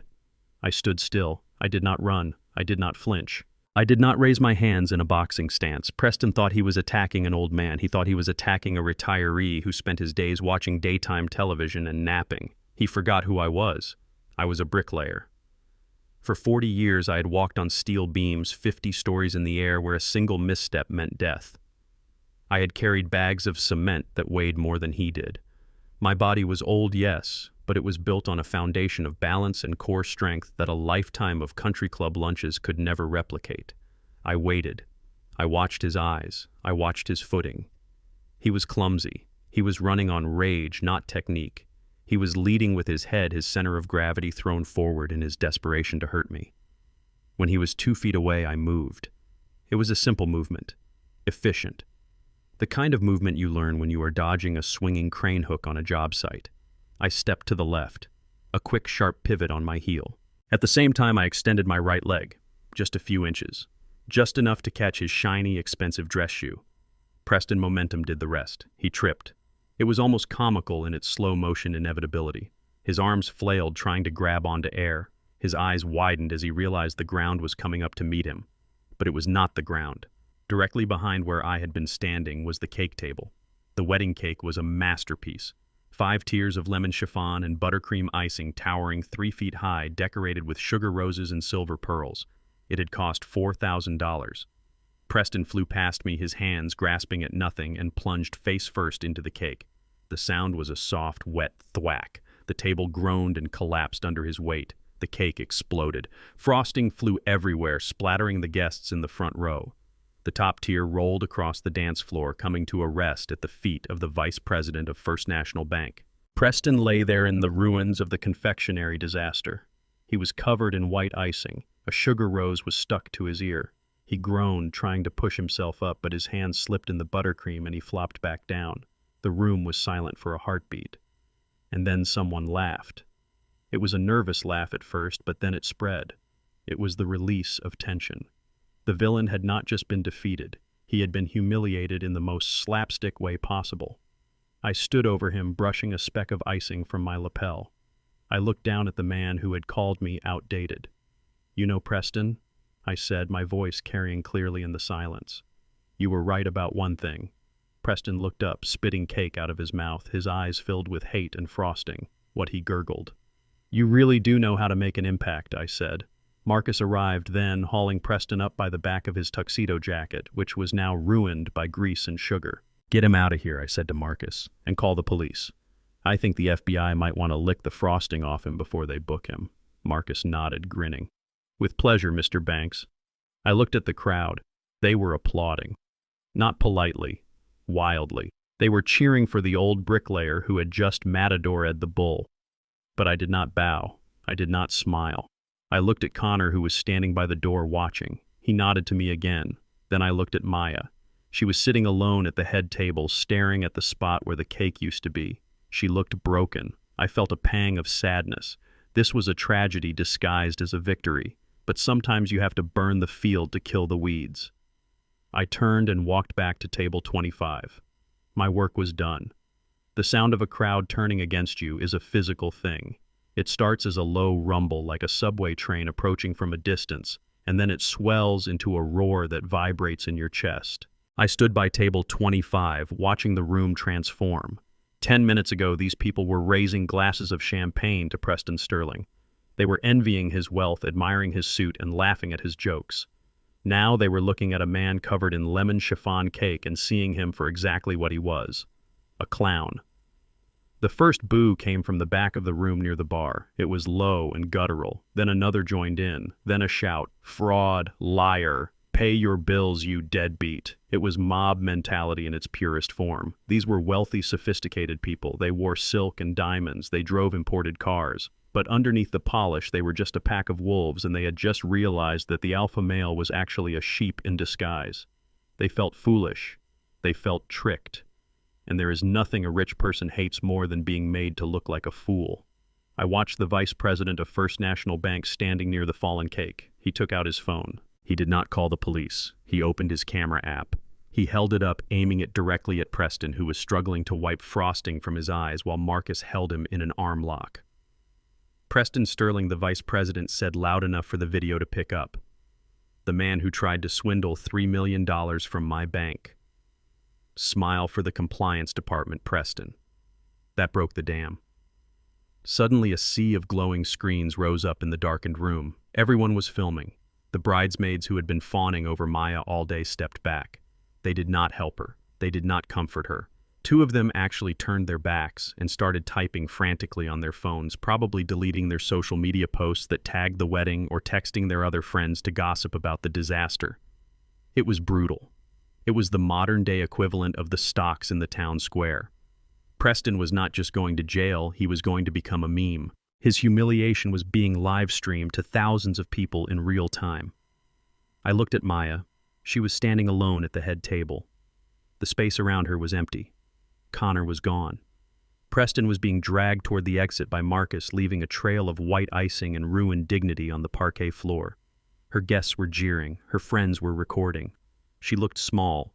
The massive ballroom, which had seemed like a palace an hour ago, now looked like a cavernous mouth ready to swallow her whole. She scanned the room, her eyes wild and panicked. She was looking for a lifeline. She was looking for someone to blame. Her eyes landed on me. I was sitting calmly at my metal table, my hands folded in my lap. I was the only person in the room not filming. I was the only person not shouting. I was just witnessing. Maya's face twisted. The shock melted away, replaced by a surge of pure, misdirected fury. She grabbed a wine glass from the table and threw it. It shattered on the floor nowhere near me, but the violence of the action made the nearby guests recoil. "You!" she screamed. She stepped over the train of her ruined dress and started running toward me. She stumbled twice, kicking off her expensive heels, leaving them where they fell. She ran barefoot across the dance floor, her breath coming in ragged gasps. The crowd parted for her, but they did not go silent. They kept filming. This was the second act of the tragedy, and they were not going to miss it. Maya reached my table and slammed her hands down on the metal surface. Her hair was coming undone. Her mascara was smeared across her cheeks like war paint. She looked deranged. "Are you happy now?" she shrieked, her voice raw and scratching against her throat. "Are you satisfied? Look at this. Look at what you did." I looked at her. I did not stand up. I stayed seated, grounding myself. "I am not happy, Maya," I said quietly. "You ruined my life," she screamed, leaning over the table, her spit flying onto my face. "You ruined everything. This was supposed to be my night. It was supposed to be perfect. And you destroyed it. You destroyed my marriage. You destroyed my reputation. Everyone is laughing at me, Dad. Everyone is laughing." She gestured wildly at the crowd, who were indeed whispering and pointing. "I hate you," she sobbed. "I hate you so much. You are a monster. You couldn't stand to see me happy. You couldn't stand that I found someone better than you. So you had to burn it all down." I listened to her. I let her words hit me. They hurt. Of course they hurt. No father wants to hear his child say they hate him. But I also knew where the words were coming from. They were coming from a place of deep shame. She was lashing out because the alternative was to look in the mirror, and she was not ready for that yet. "Maya," I said, my voice steady and low, cutting through her hysteria. "I did not burn anything down." "You did," she cried, pounding her fists on the table. "You humiliated Preston. You drove Connor away. You made a scene." I shook my head slowly. "No, Maya. I did not drive Connor away. The truth drove Connor away. I did not humiliate Preston. His own actions humiliated him." I stood up then, slowly, deliberately. I towered over her, not to intimidate her, but to make her look up. To make her see me. "You are angry because the play is over," I said. "You wrote a script, Maya. A script where you were the princess and Preston was the king and I was the peasant. It was a nice story, but it was fiction." I pointed to the door where Marcus had just shoved Preston into the waiting arms of two uniformed police officers who had arrived at the entrance. "That man is a criminal," I said. "He stole my money. He stole your money. He was going to leave you destitute. If I had stayed silent, if I had let this wedding finish, you would have woken up tomorrow morning married to a felon with $0 in your bank account and a foreclosure notice on your door." So what Maya screamed, tears streaming down her face. "At least I would have had a husband. At least I would have had my dignity for one more day. You took that away. You stripped me naked in front of 300 people. You were already naked, Maya," I said softly. "You just didn't know it because you were wearing clothes made of lies." I leaned closer to her, my eyes locking onto hers. "You say I ruined your life. No, daughter. I saved your life. I stopped you from walking off a cliff. I stopped you from being an accessory to federal fraud." "But you broke me," she whispered, her voice breaking into a whimper. "You broke me, Dad." I reached out to touch her hand, but she pulled it away, recoiling as if I were fire. "I didn't break you, Maya," I said. "I just turned on the lights." I gestured to the room, to the mess, to the broken glass, to the cake on the floor. "You built a life in the dark because it looked prettier that way, but you cannot live in the dark forever." I turned on the lights, and yes, the room is messy. Yes, there is garbage on the floor, but that garbage is yours, Maya. You brought it in. You arranged it. All I did was show you where it was so you wouldn't trip over it and break your neck." Maya stared at me. For a second I thought she understood. I saw a flicker of recognition in her eyes. But then the shame took over again. It was too much for her to process in one moment. The fall was too high. She shook her head, stepping back from me. "I never want to see you again," she hissed. "You are dead to me. Do you hear me? You are outdated, and you are dead." She turned around. She did not walk with the grace of a bride. She ran. She ran toward the double doors, pushing past the guests who were still filming. She held her hands over her face, trying to hide from the cameras, trying to hide from the reality that was crashing down around her. "Maya, wait." The voice came from behind me. It was Vanessa. My ex-wife appeared from the shadows near the kitchen. She looked disheveled. Her red dress was wrinkled and she had lost an earring. She looked frantic, but unlike Maya, her eyes were not filled with pain. They were filled with venom. She marched up to me, stopping just long enough to spit at my feet. "You bastard," she seethed. "You petty, jealous bastard. You think you won? You think this makes you a hero? You just died alone, Luther. I hope you enjoy your money because it is the only thing that will ever hold your hand again." She didn't wait for a response. She didn't check to see if Preston was okay. She didn't care about the man she had just spent hours defending. She only cared about catching Maya, about spinning the narrative, about finding a way to salvage the wreckage of their social standing. She ran after Maya, her heels clicking frantically on the floor. "Maya, wait for Mommy. We can sue him. We can fix this." I watched them go. Mother and daughter running out of the ballroom, leaving a trail of broken promises behind them. The doors swung shut. The room was quiet again. The booing had stopped. The guests were looking at me now. The phones were lowering. I stood there by table 25. I was the only family member left. I looked at the table. The cold chicken was still there. The water glass was still full. I picked up the glass. My hand was steady. I had lost my daughter. I knew that. Maybe for a year. Maybe forever. But I had kept my promise. I had protected her. Even if she hated me for it, I had protected her. A young waiter approached me tentatively. He looked scared. "Mr. Banks," he whispered, is there anything else you need?" I looked at the boy. He had kindness in his eyes. "No, son," I said, placing the glass down. "I think I am done here." I unbuttoned my jacket. I adjusted my cuffs. "I am going home," I said. I walked toward the exit. I did not look back at the head table. I did not look back at the cake. I walked past the guests who parted silently to let me through. Some of them nodded. Some of them looked down in shame. I walked out of the ballroom and into the cool night air. The silence of the street was a relief. I took a deep breath, filling my lungs with air that didn't smell like perfume and lies. It was over, and it was just beginning. The night air outside the Grand Plaza Hotel was usually filled with the quiet hum of luxury cars and the polite chatter of valets, but tonight it was screaming. Blue and red lights sliced through the darkness, bouncing off the polished marble columns and the terrified faces of the guests who had spilled out onto the sidewalk to watch the finale of the evening. I stood at the top of the stairs, my hands in my pockets, watching the inevitable conclusion of a tragedy I had been forced to write. Preston Sterling was not going quietly. 2 uniformed officers had him pressed against the hood of a patrol car. The icing from the cake was still smeared on his tuxedo, mixing with the sweat and the dirt from the floor, creating a gray paste that made him look like a melting wax figure. He was thrashing and kicking, screaming about his rights, screaming about his lawyers, and screaming about how this was all a misunderstanding. "Get your hands off me!"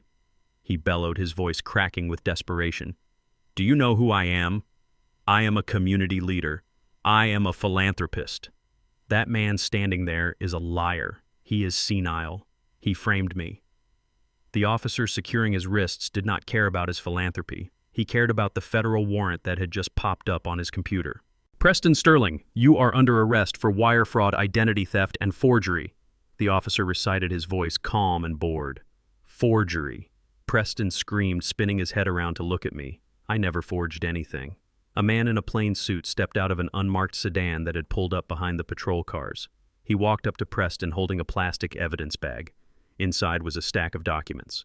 "We found these in your briefcase in the bridal suite, Mr. Sterling," the detective said. "It is a power of attorney transfer for the property at 450 Highland Avenue. It transfers ownership from Luther Banks to Preston Sterling. It is dated for next week, and it is signed by Luther Banks." The detective looked up at me, standing on the stairs. "Mr. Banks, did you sign this document?" I looked down at Preston. He stopped struggling. He hung his head, knowing the game was truly up. He had not just stolen the wedding money. He had prepared the paperwork to steal my home the moment he convinced everyone I was mentally incompetent. "No, detective," I said, my voice carrying over the noise of the sirens. "I did not sign that. My hands may be rough, but they are not stupid." The detective nodded. "That is what we thought. Book him." The officers hauled Preston off the hood of the car. As they dragged him toward the back seat of the cruiser, He looked back at Maya and Vanessa, who were standing huddled together near the valet stand, shivering in the night air. "Vanessa, call the lawyer," Preston screamed. "Get the money from the safe. Bail me out. Do not let them take me." Vanessa did not move. She stared at him with a mixture of horror and calculation. She knew there was no money in the safe. She knew there was no lawyer on retainer. She was watching her golden ticket go to jail, and she was already trying to figure out how to distance herself from the wreckage. They shoved Preston into the car and slammed the door. The image of his face pressed against the glass, shouting silent obscenities, was the last thing I saw of the man who had tried to erase me. I walked slowly down the stairs. The crowd of guests parted for me again. They were silent now. The excitement of the live stream had faded, replaced by the sober reality of police lights and handcuffs. I reached the bottom of the stairs and stopped in front of Maya and Vanessa. Maya was sitting on a concrete planter, her bare feet dirty from the sidewalk. She was hugging her knees, rocking back and forth. She looked like a child who had lost her parents in a mall. Vanessa was standing over her, pacing frantically, trying to call people on her phone, but nobody was answering. When I stopped, they both looked up. "Are you happy?" Vanessa hissed, snapping her phone shut. "You sent him to prison. You satisfied your petty vendetta. I hope you are proud of yourself, Luther." I looked at my ex-wife. Even now, with the lights flashing on her face, she could not admit the truth. "I did not send him to prison, Vanessa," I said wearily. "The law did. His actions did. I just made the phone call." Maya looked up at me. Her eyes were red and swollen. "Where am I supposed to go?" she whispered. I looked at her. "What do you mean?" "They seized the apartment," she said, her voice trembling. "The police told me. Preston apartment, the one we were staying in. It is being sealed as part of the investigation. It was paid for with stolen funds. I cannot go back there. Connor is gone. I have nowhere to go." She looked at Vanessa. "Mom, can I come home with you?" Vanessa froze. She looked away, biting her lip. "Well, honey, you know my place is small," Vanessa said, her voice tight. "And with Preston accounts frozen, I might have some trouble with the rent myself next month. I do not know if I can support both of us." I watched them. The rats were already turning on each other. Maya's face crumpled. She looked at me. It was a look of pure desperation. She hated me, yes, but she needed me. And she assumed that because I was her father, because I had always been the safety net, I would be there to catch her again. "Dad," she said softly, standing up and taking a step toward me. "I know you are angry, and I know I said some terrible things, but I am your daughter. You cannot let me sleep on the street." She reached out to touch my arm. "The apartment on Oak Street," she said. "The one Connor and I live in. We can go there. I know the rent is due next week, and with Connor gone, I cannot afford it, but maybe you could help, just for a few months, until I get back on my feet, until this blows over." I looked at her hand on my sleeve. I remembered the times I had held that hand. I remembered the times I had paid her rent when she was in college. I remembered the times I had bailed her out of credit card debt. But then I remembered the EpiPen on the table. I remembered her telling me I was outdated. I remembered her standing by while Preston mocked me. I stepped back. Her hand fell to her side. "You want to go back to the Oak Street apartment?" I asked. "Yes," she said, nodding eagerly. "It is safe there. It is home." I nodded slowly. "You know that apartment is in a very nice building," I said. "Doorman, gym, rooftop terrace. It is in one of the most expensive neighborhoods in the city." "I know," Maya said, confused. "Why are you talking about the building? Do you know who owns that building?" "Maya," I asked. She shook her head. "Some management company, Skyline Properties or something. Why does it matter?" "It matters," I said, my voice hardening, "because Skyline Properties is a subsidiary of Banks Construction." Maya blinked. She stared at me. Vanessa stopped pacing and turned around.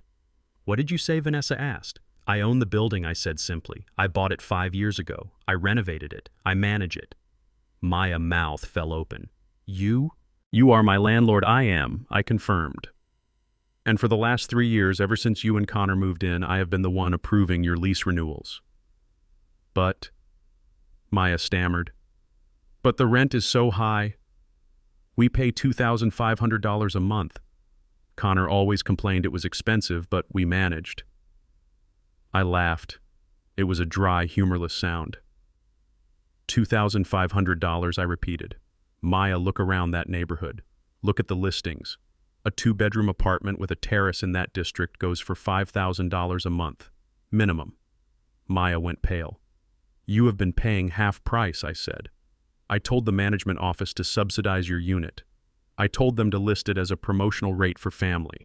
Every single month for 3 years I have paid the other $2,500 out of my own pocket. That is $90,000, Maya. $90,000 I gave you silently so you could live in luxury while you looked down on me for living in a simple flat. Maya stepped back as if I had slapped her. You paid our rent, she whispered. I did, I said. I paid it because I wanted you to be safe. I wanted you to have a nice home. I didn't want credit. I didn't want to thank you. I just wanted my daughter to be comfortable. I looked at Vanessa. She was staring at me with a look of total shock. She had spent years calling me a failure, not knowing I was the one keeping a roof over her daughter's head. But tonight I continued, my voice dropping to a tone of finality. Tonight you stood on a stage and told 300 people that I was useless. You told them I was an embarrassment. You told them Preston was the provider. I took a deep breath.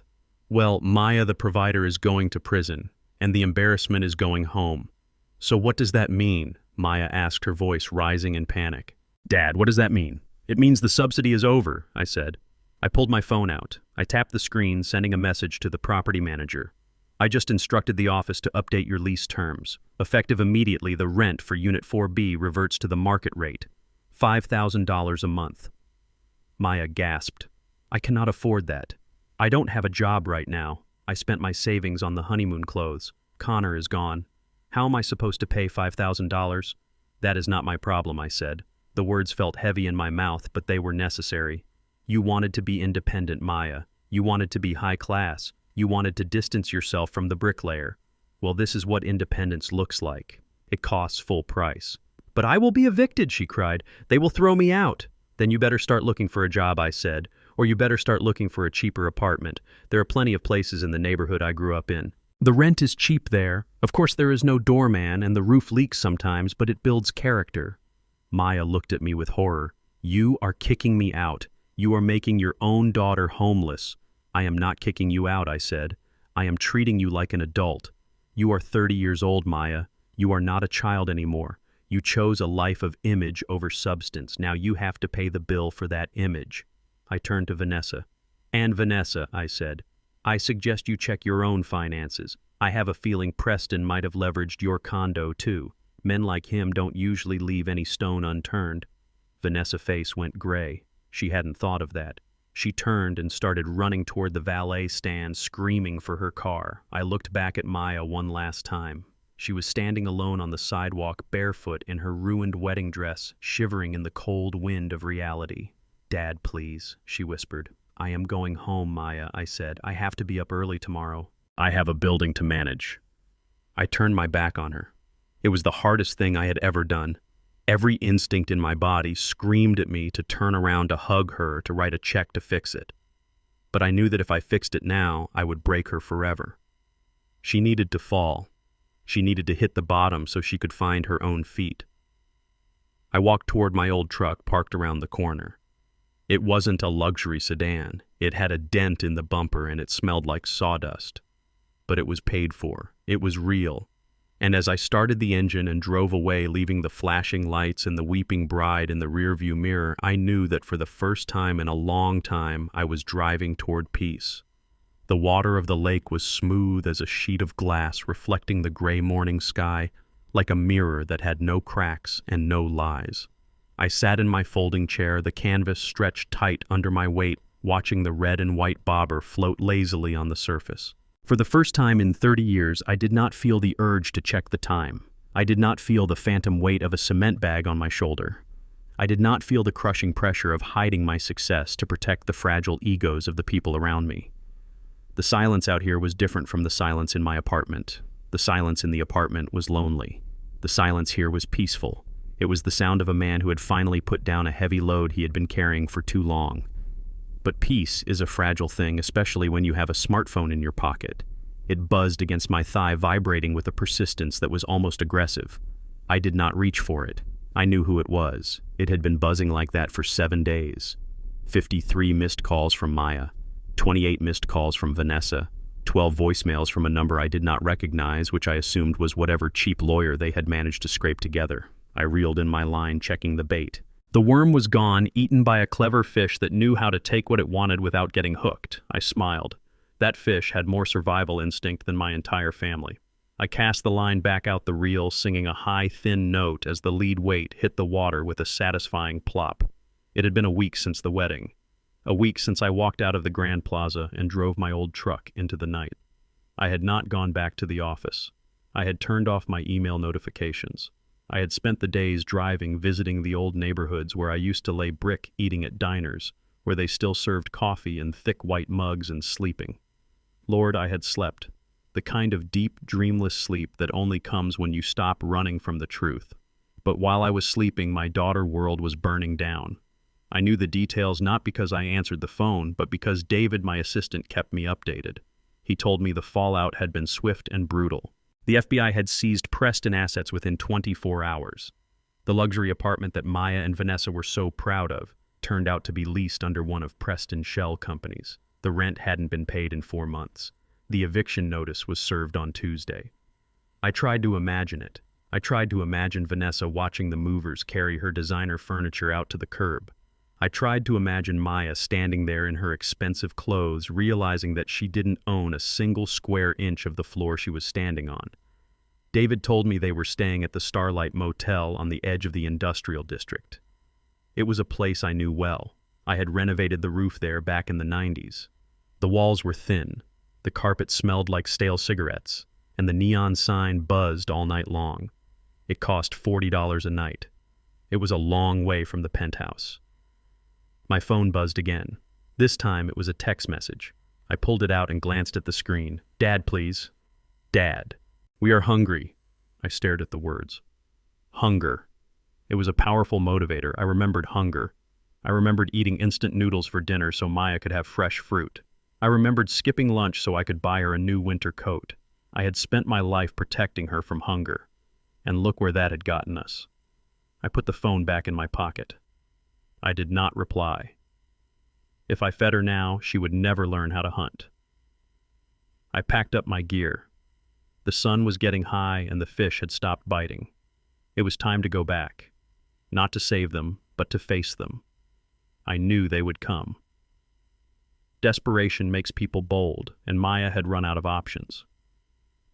I drove back to my small house, the one Maya called a shack. It was a simple brick bungalow with a porch and a small yard. It was paid for. It was solid.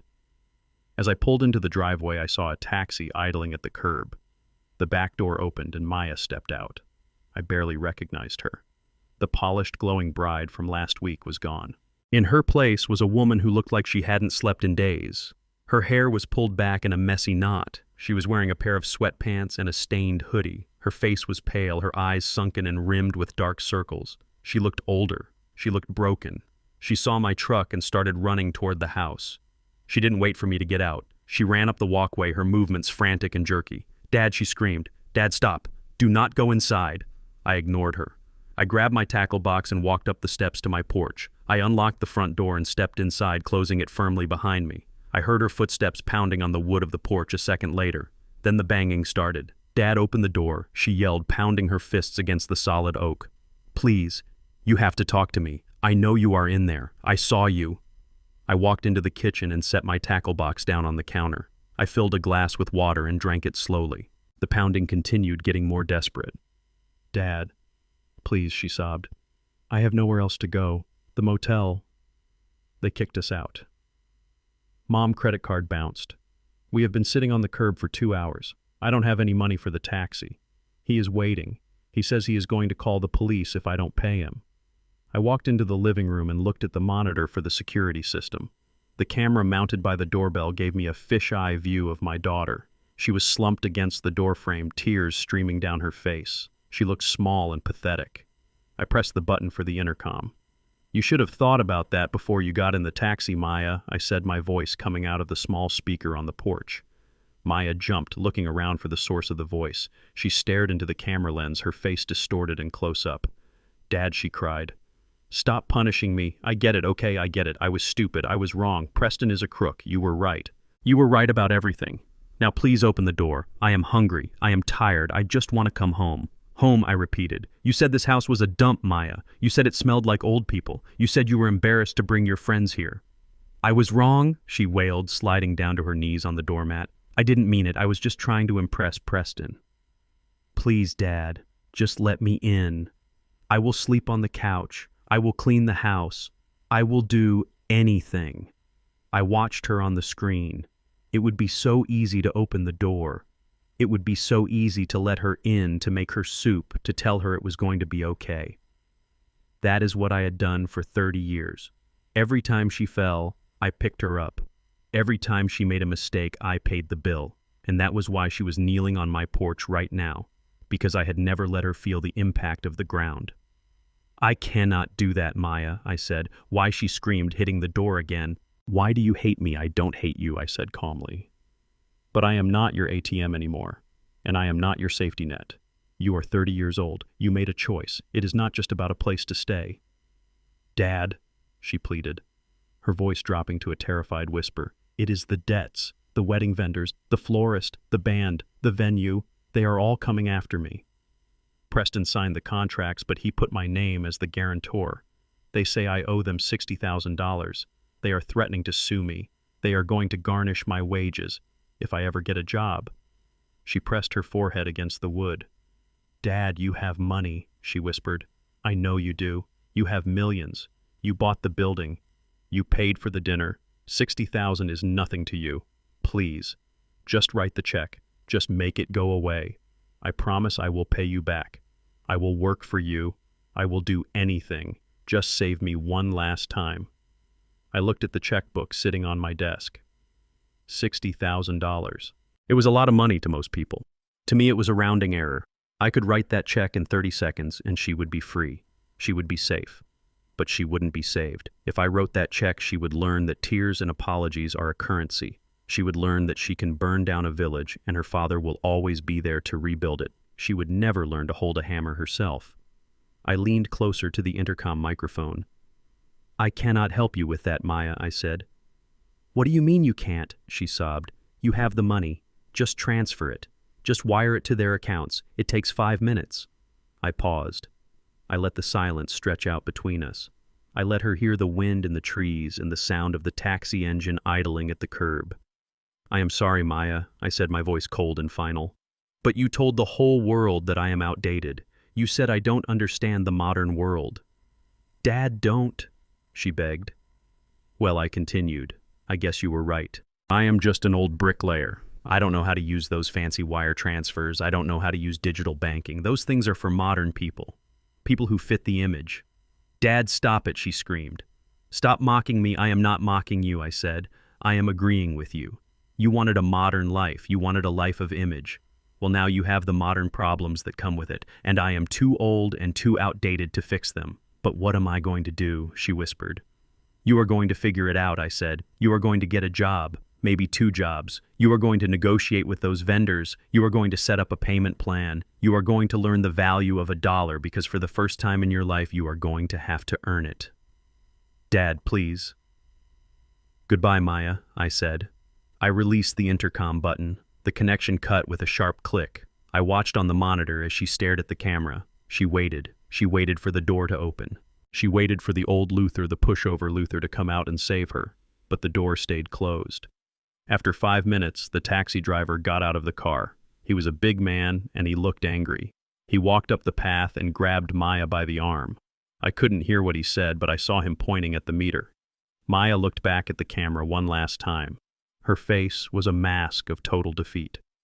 She wiped her nose with her sleeve. She reached into her pocket and pulled out a pair of diamond earrings, the ones Preston had given her for her engagement. Fake diamonds, I knew. But maybe the taxi driver didn't know that. She handed them to the driver. He looked at them bit one to check it and then nodded. He pointed to the street, telling her to get lost. Maya turned and walked down the driveway. She didn't have a car. She didn't have a home. She didn't have a husband. She walked down the street, her shoulders hunched against the wind, looking like a ghost in the midday sun. I turned off the monitor. I walked into the kitchen and sat down at the table. My hands were shaking. Not from age, but from the sheer force of will it took to keep that door locked. I put my head in my hands. I let out a breath that sounded like a sob. It was done. The hardest brick had been laid. Now I just had to wait and see if the structure would hold or if it would crumble. I picked up the phone and dialed David's number. "Boss," he answered on the first ring. "David," I said, my voice thick. "Keep an eye on her. Don't intervene. Don't give her money. But make sure she is safe. If she ends up on the street, find a way to get her into a shelter." "Anonymously." "Understood, boss," David said softly. "You did the right thing." "I hope so, David," I said, hanging up. "I hope so." I looked out the window at the empty street. I was alone in my house. But for the first time in years, the house felt clean. It felt honest. I sat there in the silence and waited for the future to begin. It was a Tuesday evening when the knock came to my door. It was different from the frantic pounding Maya had unleashed a week earlier. This knock was hesitant. It was quiet. It was the sound of a man who was not sure he had the right to be there, but knew he had an obligation to try.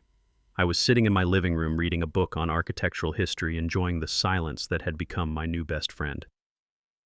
I put the book down and walked to the door. I checked the monitor, but I think I already knew who it was. I opened the heavy oak door. Connor stood on my porch. He looked different. The expensive tuxedo was gone, replaced by a simple flannel shirt and jeans that looked like they had been bought at a discount store. He had lost weight.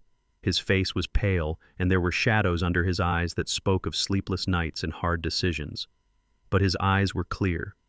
The fog of confusion I had seen at the wedding had lifted, leaving behind a sharp, painful clarity. Behind him, parked at the curb where the taxi had been, was a beat-up Honda Civic.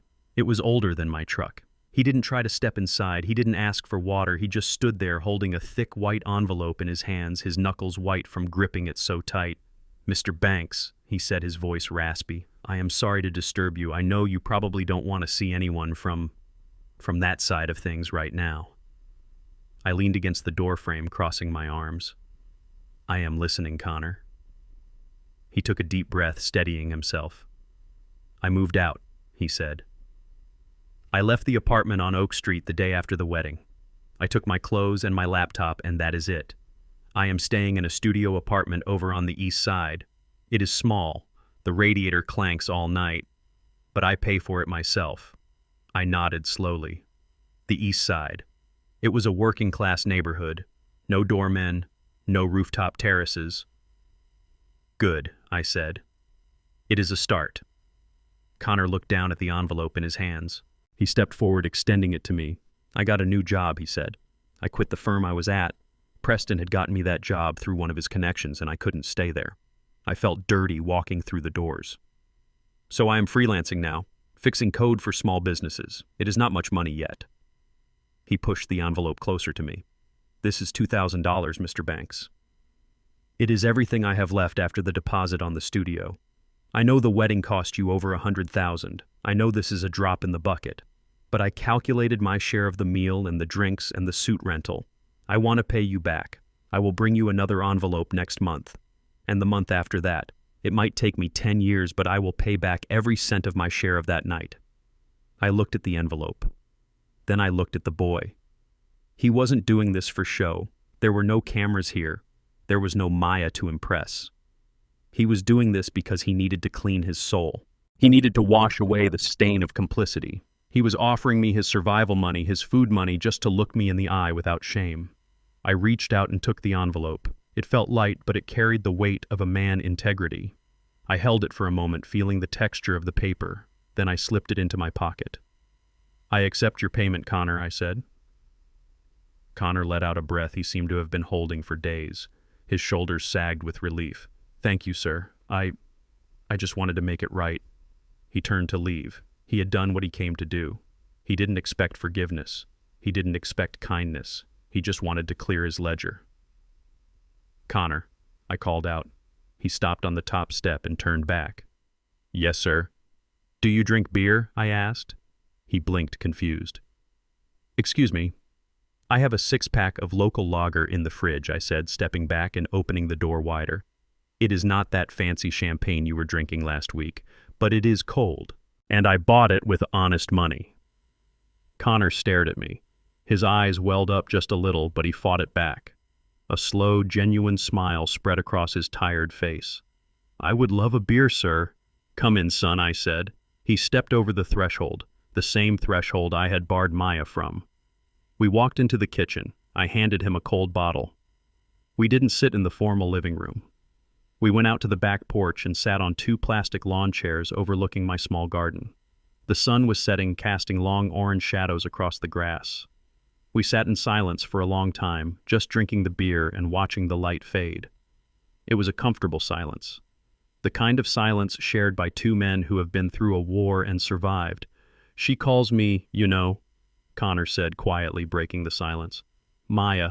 She calls me 10 times a day. I took a sip of my beer. I assumed she would. She screams mostly. Connor continued staring at the label on his bottle.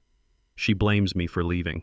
Then she begs me to come back. She says we can sue you. She says we can sell her story to the tabloids and get rich. She still doesn't get it. She thinks this is just a bad PR moment. She doesn't understand that the foundation is rotten. She never learned to inspect the concrete, I said. She only cared about the paint. Connor nodded. I miss her, Mr. Banks. I do. Or maybe I miss who I thought she was. But I can't go back. I look at her now and all I see is the lie. And I can't build a life on a lie. You did the right thing, Connor, I said. It hurts now. It feels like you cut off your own arm. But that arm was gangrenous. If you had stayed, the infection would have killed you. We clinked bottles. It was a toast to survival, a toast to the painful necessity of amputation. So I asked, shifting in my chair. What have you heard about the others? Connor let out a short, humorless laugh. It is all over the news, he said. You really blew the lid off the whole operation. I leaned back, listening. I knew the broad strokes from David, but I wanted to hear it from the street level. Preston's sentencing hearing was yesterday, Connor said. He took a plea deal. He admitted to wire fraud, embezzlement, and grand larceny. He gave up the names of his partners in the Cayman Islands to try and get a lighter sentence. And I asked. 10 years, Connor said. Federal prison. No parole for at least 8. The judge called him a predator. He said men like Preston destroy the fabric of trust in society. They seized everything. The cars, the watches, even his clothes. He went into custody wearing a prison jumpsuit. 10 years, I mused. That seemed about right. Enough time to think. Enough time to realize that you cannot charm your way out of a cell. And Vanessa, I asked. Connor shook his head, grimacing. That is almost sadder. She lost the condo. It turns out Preston had taken out a second mortgage on it by forging her signature about 6 months ago. The bank took it on Monday. She has nothing. No savings, no assets. All her friends, the society ladies she used to have lunch with, they dropped her the second the news broke. They act like they never knew her. She is working, Connor said, his voice quiet. I saw her yesterday. I was walking past a diner downtown, the kind with the greasy windows. She was in the back. I saw her through the service door. She was wearing an apron covered in food stains, washing dishes. She looked old. All the glamour was gone. She was just an old woman scrubbing plates for minimum wage. I closed my eyes. Vanessa washing dishes. The woman who had left me because my hands were too dirty was now making a living with her hands in dirty water. The irony was so sharp it almost drew blood. I didn't feel happy about it. I didn't feel a surge of triumph. I just felt a deep, profound sense of balance. The universe has a way of leveling the scales eventually. And Maya, I asked, finally asking the question I was dreading. Connor sighed. He took a long pull of his beer before answering. She is famous, Mr. Banks, but not in the way she wanted. He pulled out his phone. He tapped the screen a few times and handed it to me. It was a video on a social media app. The title read, The Cake Bride Meltdown. It had 4 million views. I watched the tiny screen. It was the footage from the wedding. It showed Preston falling into the cake. It showed Maya screaming at me. It showed her running barefoot across the floor, her face twisted in hate. The comments were brutal.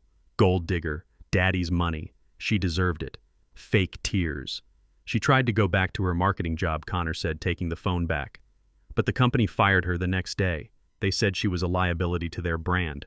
No other agency will hire her. Her face is a meme. She walks down the street and people point at her and laugh. Where is she? I asked, my voice low. She is staying at a women's shelter on 4th Street, Connor said, the one near the bus station. She ran out of money for the motel. Vanessa couldn't take her in because she is sleeping on a cot in the back of the diner. Maya is alone. She spends her days trying to get the video taken down, but once it is on the internet, it is forever. A shelter. My daughter was in a shelter. I felt a tightening in my chest, a paternal instinct to rush over there to write a check to fix it. Connor saw the look on my face. "Don't do it, Mr. Banks," he said softly. I looked at him.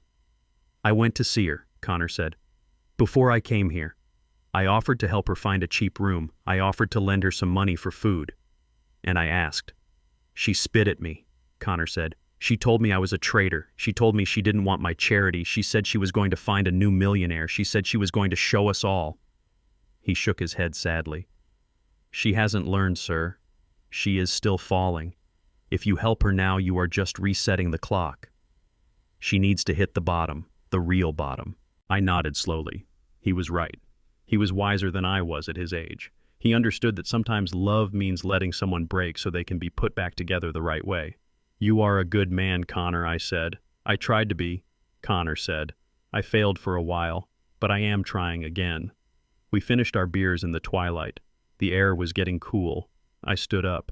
"You know, Connor," I said, "I have a lot of work coming up. I own a few buildings that need retrofitting. New security systems, smart locks, that sort of thing. I need someone who understands code but who isn't afraid to get their hands dirty." Connor stood up too. He looked at me, his eyes widening slightly. "Are you offering me a job, sir?" "I am offering you a contract," I corrected him. "Market rate. You do the work, you get paid. No handouts. But I prefer to hire people I can trust. People who pay their debts." Connor smiled. It was a real smile this time, a smile of hope. "I would like that very much, Luther." We shook hands. His grip was stronger than it had been a week ago. As he walked down the steps to his beat-up car, I watched him go. I felt a sense of lightness. I had lost a daughter, maybe forever, but I had gained a son. Not a son by blood, but a son by values. And in the end, that is the only family that really counts. I went back inside and closed the door. The house was quiet, but it wasn't empty anymore. It was filled with the promise of tomorrow, and for an old bricklayer, that was enough to build on. The music floating through the air of the community center was not played by a live band costing thousands of dollars. It was coming from an old record player in the corner spinning a vinyl disc that crackled with the warmth of nostalgia.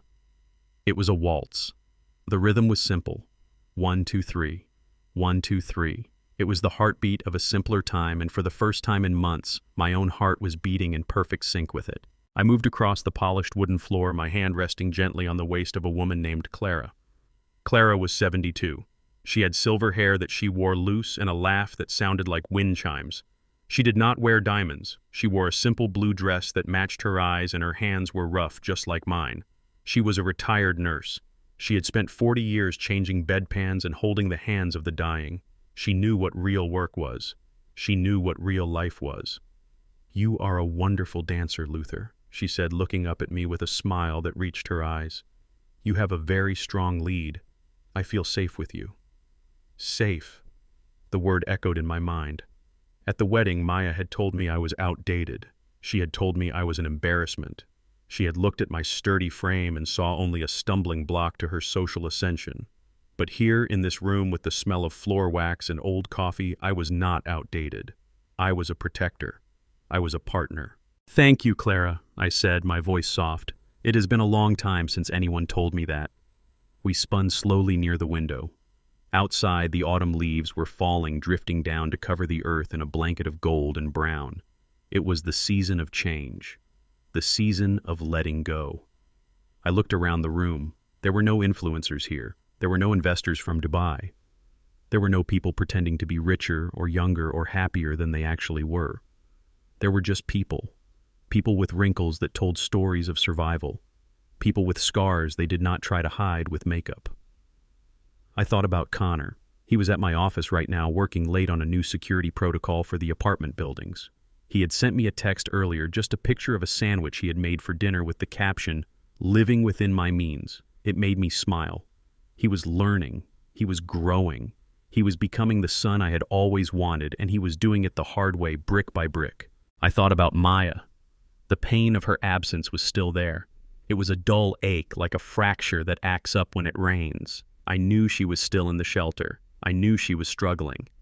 David, my assistant, told me she had applied for a job as a receptionist at a dental office. Minimum wage, no glamour.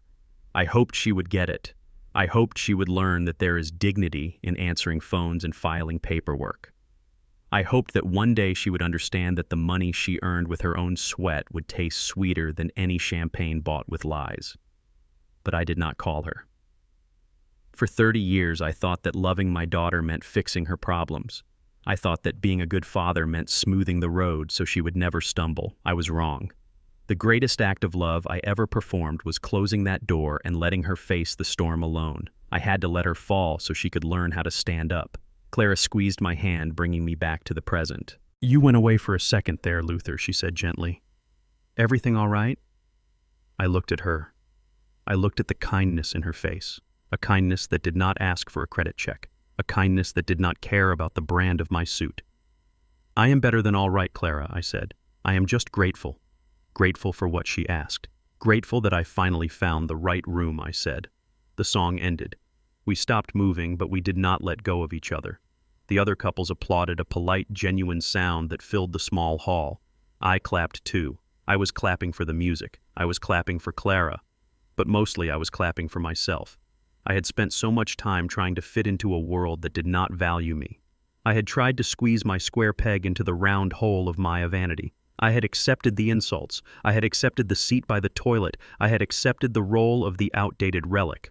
But I was not a relic. I was a classic. And classics never go out of style. They just need to be appreciated by people who know the difference between quality and flash. I walked Clara back to her seat and got us 2 cups of punch. It was cheap fruit punch from a plastic bowl, but it tasted better than the vintage wine at the Grand Plaza. We sat and talked. We talked about our gardens. We talked about books. We talked about the peace that comes when you stop chasing things that run away from you. I realized then that I was happy. It was a quiet happiness. It wasn't the manic high of a big deal or the adrenaline of a confrontation.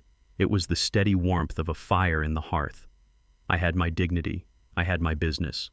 I had Connor, who was rebuilding his life with integrity. And I had this moment right here. I had lost a daughter who loved my wallet.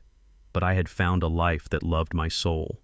And as I sat there watching the sun dip below the horizon, I made a promise to myself. I would never again apologize for who I was. I would never again hide my rough hands. I would never again let someone treat me like an option when I should be a priority. I took a sip of the punch and smiled. The old bricklayer had finally finished his own house. And it was solid. It was warm. And the door was open only to those who knocked with respect. I looked at the empty chair next to me, and for the first time, I did not wish Maya was sitting there. I wished her well wherever she was, but I did not wish her here. Here was for people who were real, and I was finally real. The lesson I learned was hard-won. It cost me tears. It cost me money. It cost me the illusion of a perfect family. But it gave me back something priceless. It gave me back myself. We often spend our lives building castles for our children only to realize we raised them to be kings and queens who despise the hands that laid the bricks. I learned that dignity has no price tag, and silence is the loudest scream of a broken heart. You cannot buy respect, and you certainly cannot fake class. If someone is willing to trade your love for an image, let them go. True, family isn't about blood, it is about loyalty. Sometimes you have to let the tower fall so they can finally see who was holding up the foundation. Thank you for listening to my story. It was not an easy one to tell, but it was a necessary one. Now, I want to hear from you. Have you ever had to cut off a family member to save yourself? Have you ever been treated like you were outdated by the very people you raised? Tell me your story in the comments below. I read every single one of them. And please tell me which city or country you are watching from. It brings me joy to see how far my voice can travel. If this story touched you, please hit the like button and subscribe to the channel. Your support helps me share more stories of truth and justice. Until next time, remember to check your foundation and never let anyone treat you like a spare part in your own life. Stay strong.